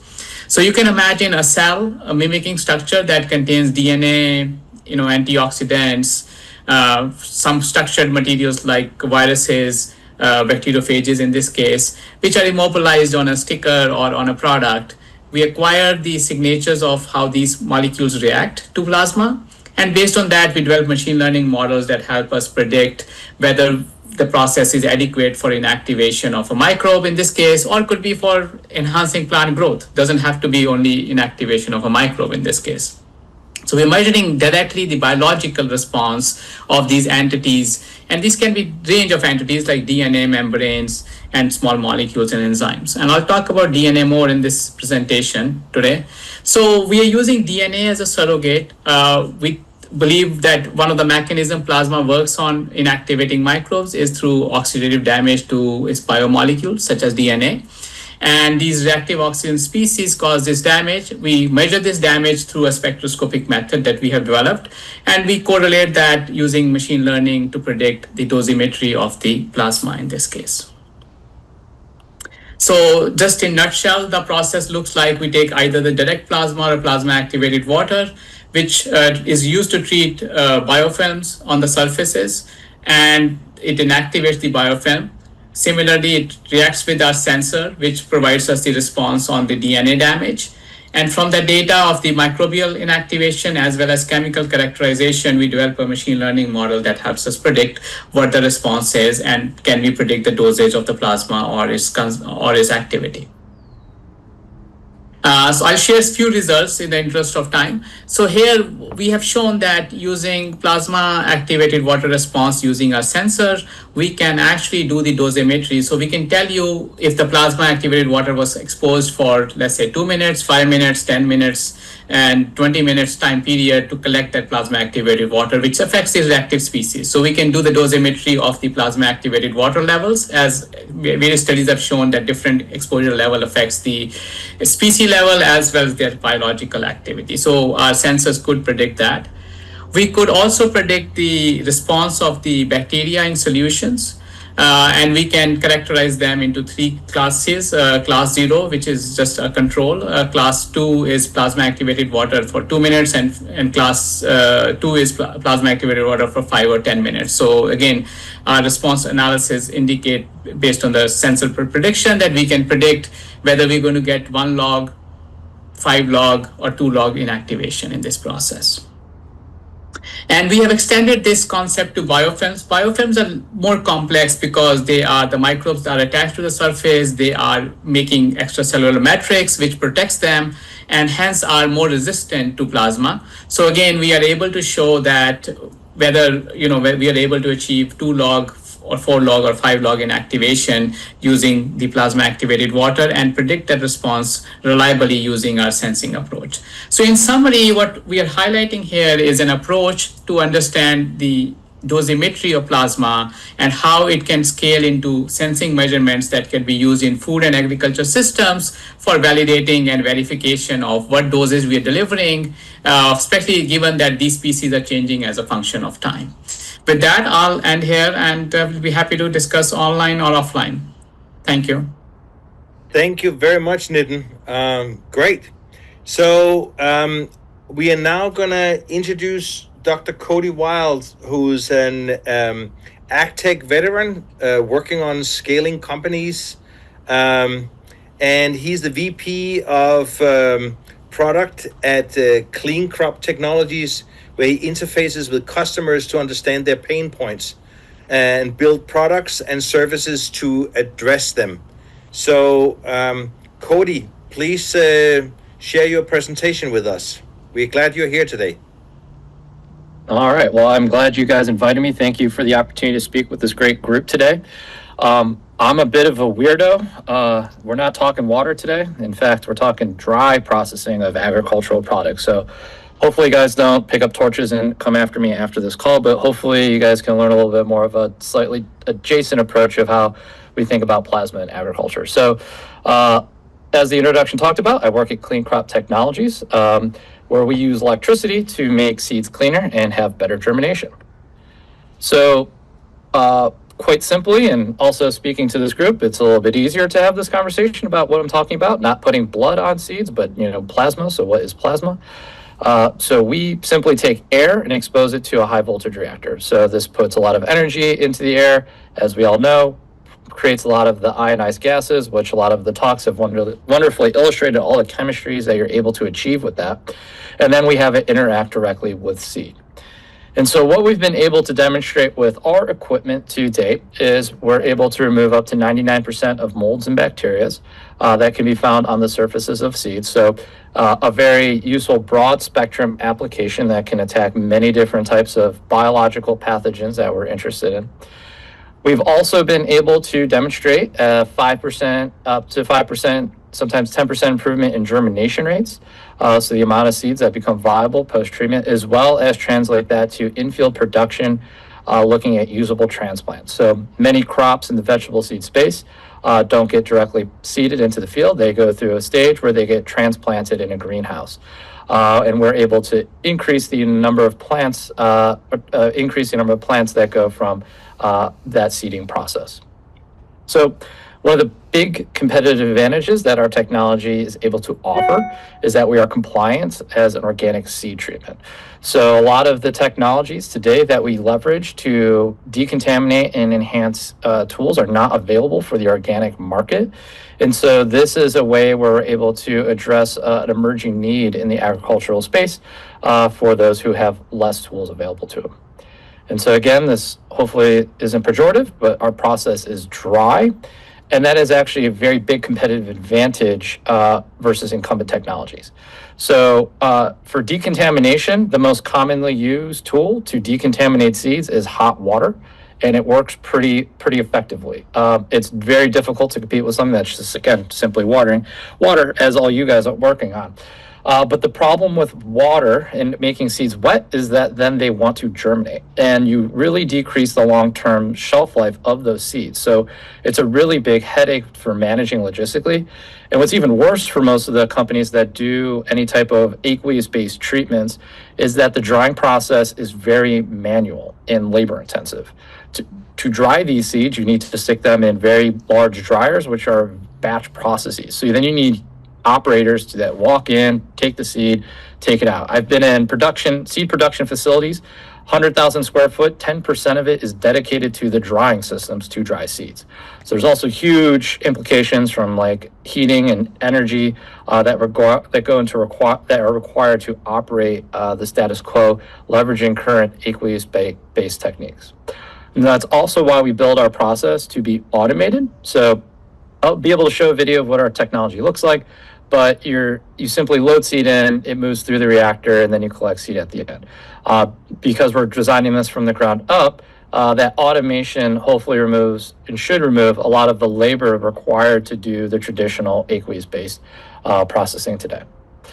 And what we've seen, and it's a common question, what happens to the shelf life of the seed? Thus far, we have not seen any observable decrease in the total shelf life or the total germination and the shelf life of that seed up to 6 months. And that 6 months is where we've started those studies. Obviously, it takes time to generate those results. So why the technology is able to really improve the germination vigor, I think it's pretty clear to this group how it can help remove pathogens, but why it's also able to help the germination vigor has been alluded to for seeds is that scarification process, right? physically etching the seed to increase the hydrophilicity of that seed coat helps it helps improve the water intake, which can really help the seed germinate much more successfully when it's planted, as well as drive both uniformity and overall total germination. So you really shift the entire curve of the profile of that seed.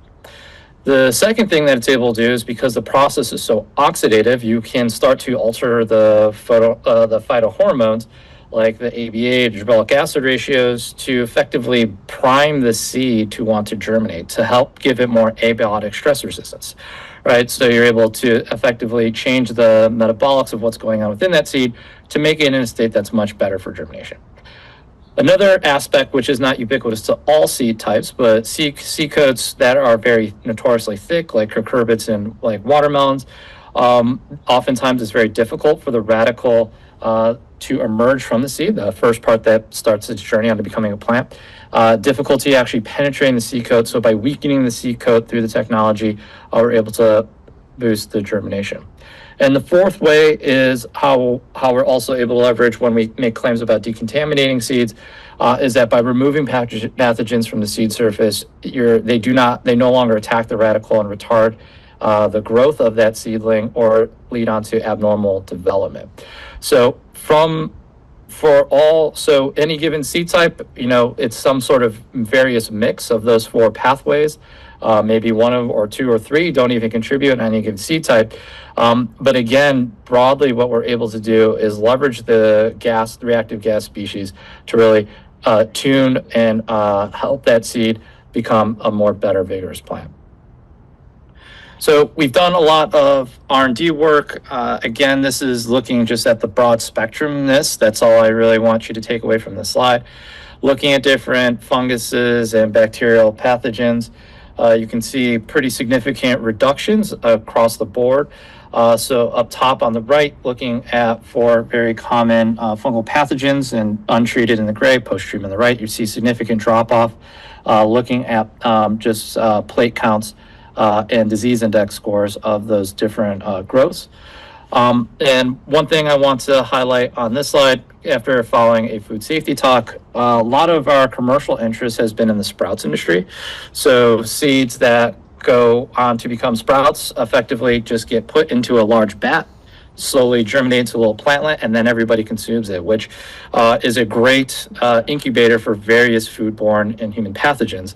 And obviously the challenge in that case, if you get someone sick or potentially kill them, you typically go out of business. So there's been a really acute need to make those seeds cleaner for this space. So just want to highlight, we have a lot of work looking at E. coli, Salmonella, Listeria, as a way of reducing the risk in the food safety system. And then another slide just showcasing some of the performance that we've seen to date. Celery is one crop that we work with a lot because the way that seed develops on the plant, it basically all comes together in maturity in a distribution. So there's not a very tight uniformity into how that seed becomes mature. So you always have a subset of that population that's going to not germinate quite right and always hinder the overall germination of that seed. So here showing 2 different treatments on an open pollinated variety of celery.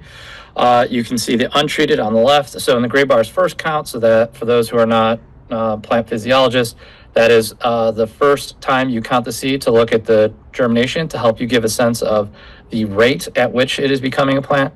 And then in dark green is the total germination. So that is how many of those seeds became a fully functioning seedling.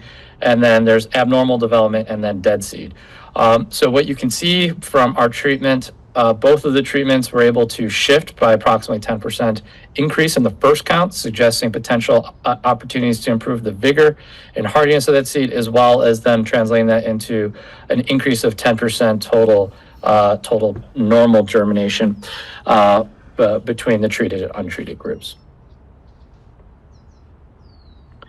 And then here is a different celery trial looking at usable transplants. So germination can be a pretty viable tool or viable metric to measure commercial performance, but where we see the most promising area is actually translating this into how people produce seeds and showing on a dollar cents basis of what this can really be. So we can see here on the left is untreated, on the right is treated. So we are able to improve the usable transplant by about 4%. So again, very similar schematic, untreated on the left and treated on the right. And you can see that there is an increase in the amount of usable first choice transplants that we're able to create. And working backwards, you can think about how much a head of lettuce costs effectively post-treatment, right? If you're planting 100 seeds, you effectively get 4 more plants. And so, at a order to magnitude level, this really is significant gains for the grower producers of these crops. And so this is why we've been really excited and focused in this area for the past few months here. So obviously I've been talking a lot about our celery data, but we've shown this across pretty much all crops that need to be transplanted. We're pretty crop agnostic, seed type agnostic, as well as disease agnostic. That's been purpose built into how our systems operate today to give the industry the flexibility it needs to test whatever it is particularly interested in. And so next, I'm going to show you a video of what the equipment is. So we just moved into, or moving into a different neighborhood. So we here at Clean Crop, we're based in Western Massachusetts in a town called Holyoke. We're moving into a bigger facility because we've outgrown where we currently live. It'll be a 20,000 square foot facility that will operate as a third-party seed treatment provider. So this is quite common in the industry where people send seeds to third parties to get treated with, say, a priming agent or a different fungicide. In our case, obviously, we'll be using cold plasma to treat the seeds, and then we send it back to them to get planted. So we've commissioned 3 next generation pieces of equipment. So we're on our 3rd iteration of how we've designed our reactor and equipment, which gives us about 10,000 pounds of weekly capacity, obviously depending on the seed type and the use case, but is a rough area approximation of the throughput that we're able to achieve. Cody, we're gonna maybe put a link into the video because we're going over time here. So it's 1 minute. Okay. So this is the last slide. Okay.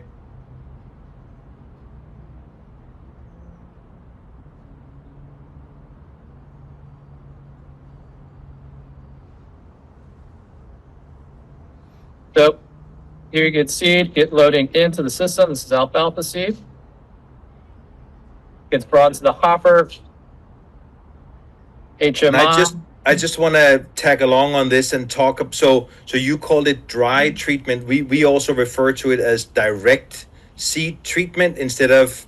And this is definitely something I hope we can in the Q&A, in the discussion session, we can talk more about, because you mentioned 4 benefits or 4 aspects of how dry treatment of seed can work well. I think there's actually more than those 5, and we are very interested in looking at them and how they can complement what plasma activated water can do. It's not one or the other. It's actually a combination of the two. So it's very interesting, and something we are definitely looking into is and it could be a topic for our next or a big portion of an additional summit is the direct or the dry treatment or dry use of cold plasma.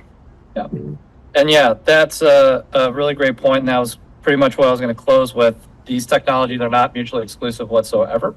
And we do think that the combinatorial effect is what's going to carry the day in ag. No, there is no silver bullet. We're dealing with really complex problems that will need a whole bunch of smart people working on. So yeah, we really invite the opportunity to collaborate and figure out how we can help bring this technology to market.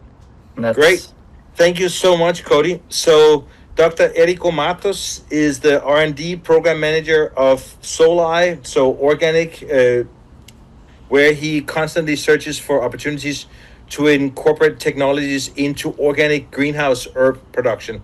So Dr. Matos will talk to us about the process and challenges of taking a new technology like plasma activated water from concept to certified for organic use. So Eric, please, Erico, please take it away.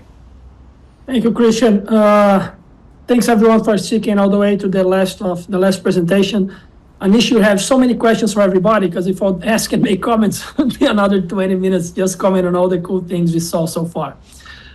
So I work for Solely Organic. At Solely Organic, we produce organic soil-based CEA herbs.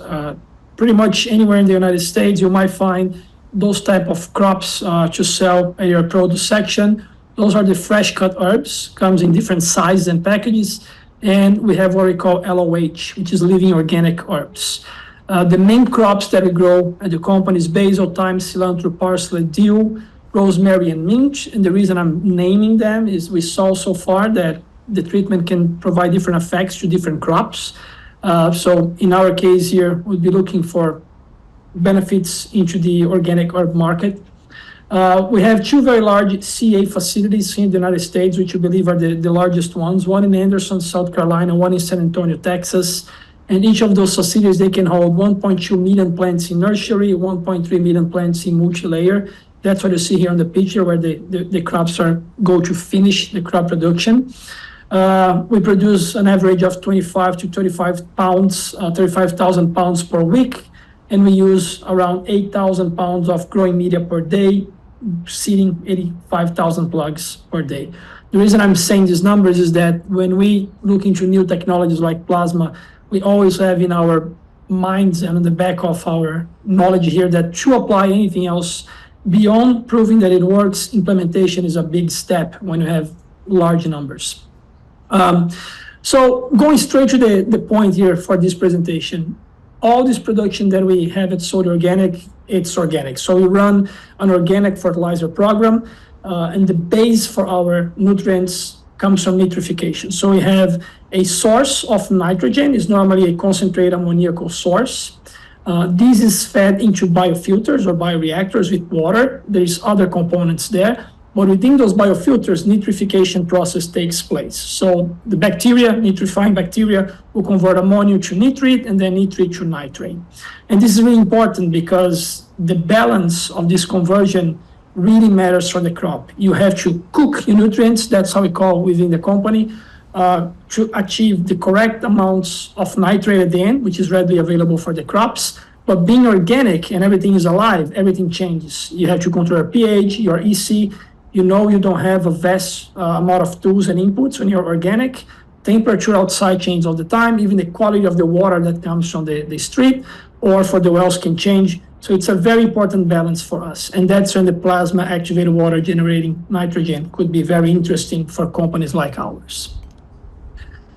This is just a quick, as we go to the presentation here, I put this slide last minute as I heard all the presentations. It's just a map of what is available in terms of nitrogen fertilizers, synthetic and organic in the market, and why that matters. So when you think about synthetic nitrogen, you have all these pathways that will give you all the different forms of nitrogen fertilizers on the far right of the top graphic. And you can see that the concentration is high, so they're readily available, it's easy to use, it's easy to transport because they most often are not in the liquid form, and because you don't apply too much, they're very precise, it's being cheaper for production. When you work with organic production, the challenges are immense. Most of the commercial organic fertilizers, they'll come as an amino acid format, which that means they're not available for the plants, readily available. You need to go through the decomposition or fermentation. You have to go some sort of nitrification or microbial conversion, so then your fertilizer can become readily available for the plants as NO3. With Solely Organic, we develop a whole new product, which will be the focus of this presentation, the last 5 minutes, which is the parallel what I see with the plasma activated water. Just a quick summary of the challenges, right? When you think about organic and traditional hydroponics, because you have lower nutrient density, you have to apply more normally. That will increase the costs because you have this low nutrient release. You have to be very precise on the calculations for your crop. That will end up in higher costs versus conventional fertilization.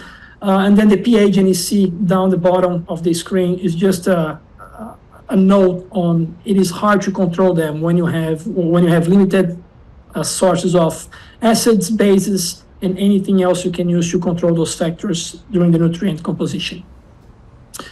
this is the fertilizer that we develop, and I would like to make a parallel for this project here. When you think about plasma activated water for organic implementation and use, if you will, in the future, you're going to have to get organic certification from the USDA. In this case here, you're seeing a poultry house, and at the right side of the screen, you see an ammonia recovery system. So we attach a system into a poultry house, and the nitrogen that comes into the air from ammonia in the gas phase from the poultry house is blown through those big fans into this ammonia recovery system. And in there, we are turning the ammonia into liquid. You're liquefying that. And then using the nitrifying bacteria, we are concentrating that, we're trapping this into an ammoniacal fertilization or fertilizer. So you have the air intake coming from the left, goes through an air filtration system. You reduce the solids particles like feathers and anything is on the air. Then you have the concentration system with the bacteria in here. I'm calling all of this the production process. At the end, the liquid moves into a concentration system. To reverse osmosis, we can concentrate that to the higher levels of nutrient that we want with nitrogen. And that is then used as our source of ammonia for our biofilters in our factories. One important thing on this slide, the picture on the left, I'm calling for this purpose here, the production process. And OMRI and the USDA will look at how you produce your fertilizer or your end product. And then on the right side, you have the final product, which must be certified. When you go through the certification process, if you think about the plasma activated water, whatever methodology used in other side projects, we look some other applications here, that will be evaluated as one process, and that must be certified into the organic certification protocols and rules, and your final product as well. And that includes pathogen tests, chemical tests, and all the reactions, chemical and biologicals that you have to undergo until you get your final product. The USDA organic certification, they call NOP, the National Organic Program. Then you have the NOSB, the National Organic Standards Board. It's a group of people that will deliberate and make decisions. And then you have the organic certifiers that will come and say, okay, your product is approved or not based on the National Organic Program rules. You have the two list of materials at the bottom. The one in the left is the generical list. So it would be the chemical components of the product, and the list on the right, the green book, are the actual products. So when you come and if Soil Organic produce something, I put a name, and then that product would be certified. So that's how they divide the two categories. Now, what would be some of the challenges that I see here when I talk about the plasma activated water in terms of organic certification? OMRI has a group of set categories in which the process and products must fall under. So for example, when we did our ammoniacal fertilizer, the way we produce, which was fixing the nitrogen from the air into the water, going through reverse osmosis, using UV filters, everything to make sure the product was qualified and meet the protocols in terms of the pathogens, the chemical, everything fitting the final product. But the process that we used, they didn't have a category for it. The categories that they would say, they were claiming that could be some manure into the process. And when you look into how you treat products like this, you can do a heat treatment and low humidity treatment, so you can kill whatever is in there, or composting, right? We're doing a different process. Although they agree that our final product was okay and meet the standards, and they understand just by our final product has an electroconductivity of 100 to 120 millisiemens, so nothing will leave there. They understand that. They could not certify our product. So you have to play by the rules. If you cannot fit into all the categories, you can ask the OMRI board to create a new rule, a new set of rules for your specific, which could be plasma activated water. The problem is it's a lengthy process. It's gonna take a long time, and I mean years. And to go through this process, you're gonna have to convince and get the trust of the main stakeholders. You have the board itself, you have the farmers, which will be producing, or the manufacturers, the consumers, which will say, I want this or I don't want that, environmental agencies, which are normally favorable because you're going against Haber-Bosch, which was mentioned at the beginning, and the Oswald process, very pollutant and very energy intensive, and the academics to prove that the process is sound. I'm on my last. Can you summarize up, because we are running out of time here? Yeah, that's my last slide. So if we were to implement this product one day for organics, the potential benefits I see as a large potential customer. You generate immediately bioavailable nitrogen, which would be fantastic. It is compatible with other inputs. It's an enriched water, if you will, and it's a closed loop fertilizer strategy. So it's great for sustainability. Potential limitations: the stability of those components in the water, pH and redox, especially when you think about the rest of the plant and your production system, so you're not unbalancing other things. And the cost. I know it's too early to talk about costs today, but how you produce this at the volume and the energy that will be acceptable to any commercial facility, because at the end of the day, you must be able to pay for it and sell your crops and make a profit. All right. Thank you very much. So I am gonna just quickly we can open up for discussion here. And also, I'm just putting up my own email in case you want to suggest topics to be covered in the next summit, because I think we will do this again. But I want to bring in Nate and George, as they have been monitoring the chat and the Q&A. So can you maybe bring up some points that people are wanting to discuss further? I have some answers too.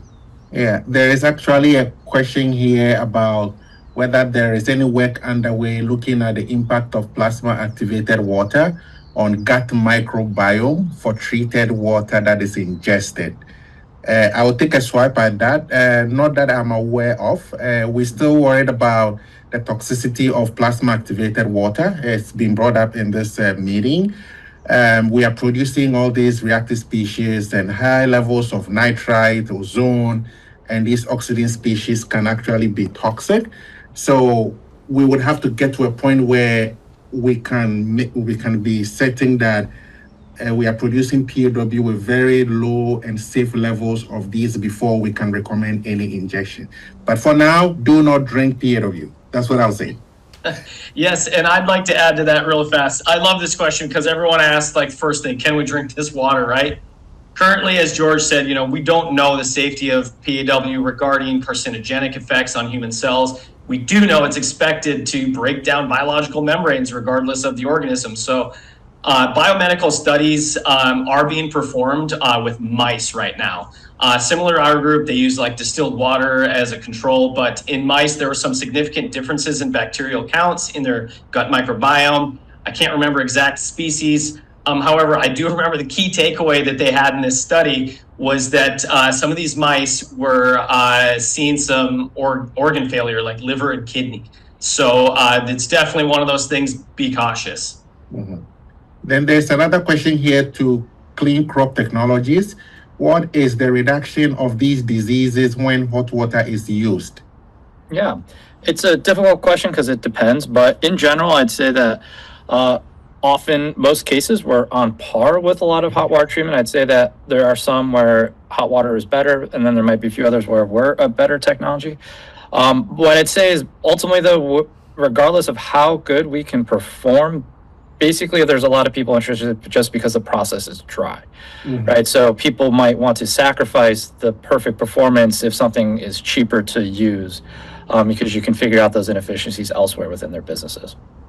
Yeah. I want to add some to what Cody said. So by embracing the seed code with direct with direct plasma treatment, you're also enhancing the surface. You're breaking down the surface, but you're actually also increasing the surface area of the seed, which means that water molecules have more sites to bind to. And if you then add plasma activated water that has higher conductivity and brings nitrate, you are actually enabling water to reach the germ theoretically faster and bind more closely to the seed coat. So there's a lot there that I think is very, very interesting. I will also point out, though, and so this is all on the positive side. On the potentially negative side is that you have a lot of symbiotic bacteria and fungal microbes on the seed coat that you could potentially be killing as well. Mm-hmm. So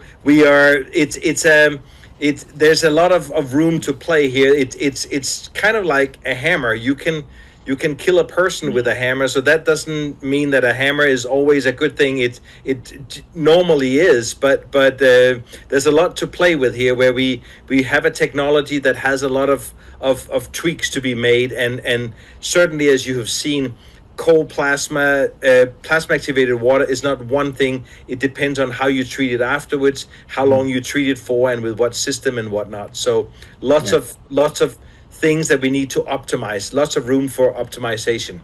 Yeah, and there is a question here for Patrice. There's a question where I'm wondering if you have looked at whether the distribution of the different trichome types actually have any impact.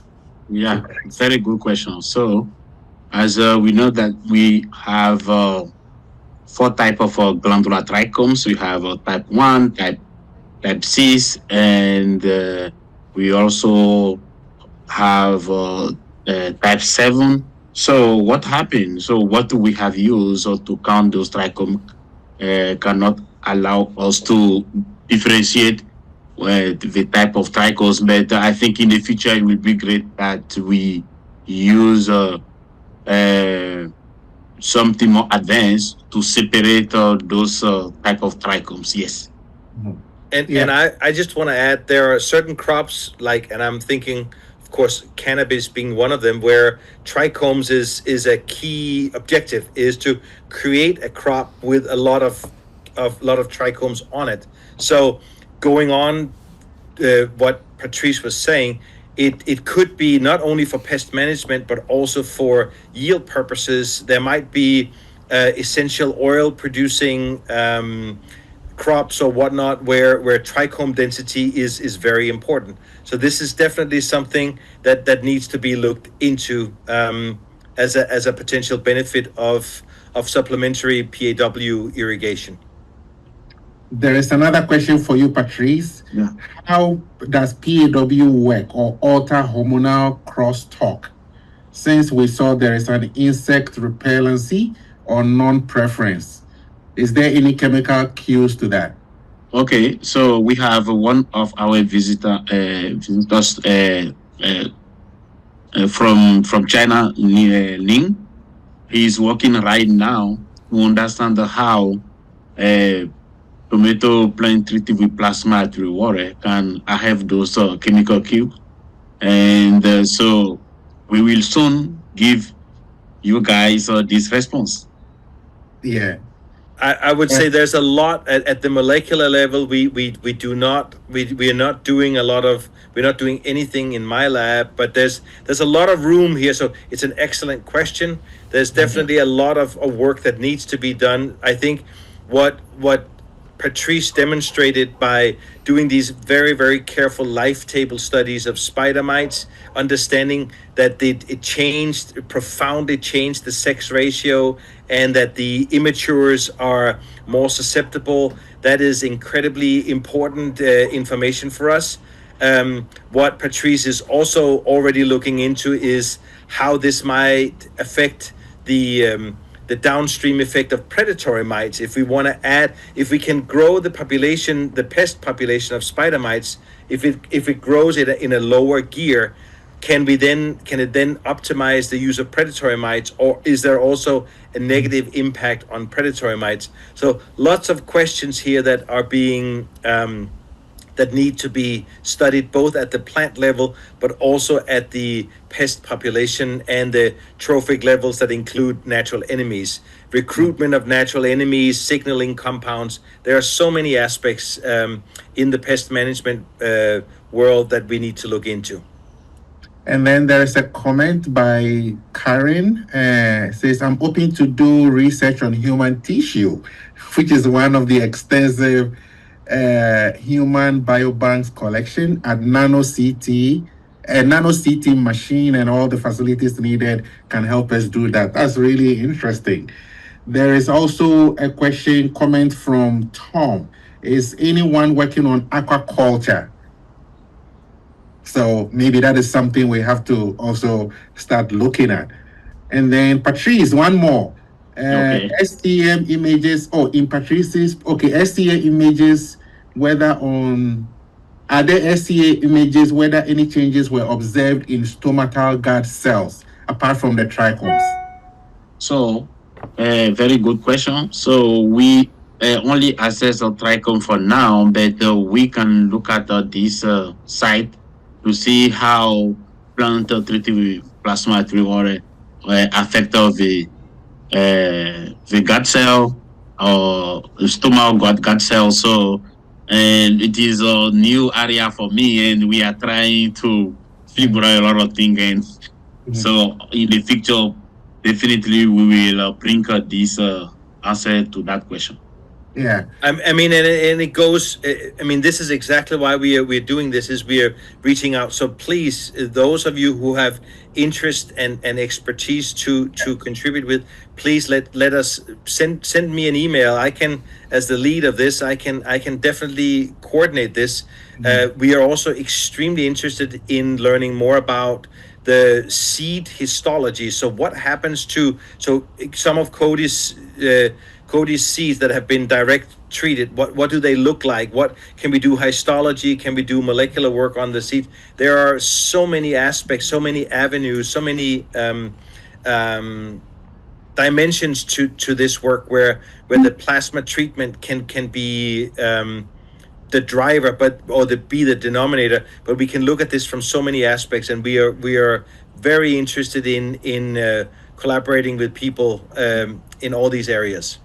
Yeah, I think those are all the questions we have. So I would hand over to Christian to probably give the final. Yeah. All right. Well, I think this was eye-opening. I think the venue worked out well. I hope you will join me in thanking the speakers for giving excellent presentations, and we will definitely. So this will be turned into a YouTube video. You will all, as registrants, you will all receive notification when that happens, and we will also send out an invite if you agree with us that we should do this. We're not going to bombard you and have this every week, but we are thinking sometime in the fall to have a next summit. We are doing some field trials with tomatoes, and Abby is doing her greenhouse study, and we are definitely going to look more into direct seed treatment. So there's going to be more work that we want to, and in Minnesota, they're doing all sorts of things as well. So there'll be a follow-up. So again, thank you so much for being here today, and I think this worked out really well, and we hope to see you online, and definitely feel free to reach out to me if you want to be more involved. If there is, if you have something that if you want to be on the podium next time, we can definitely include you as a speaker. So, thank you to everybody.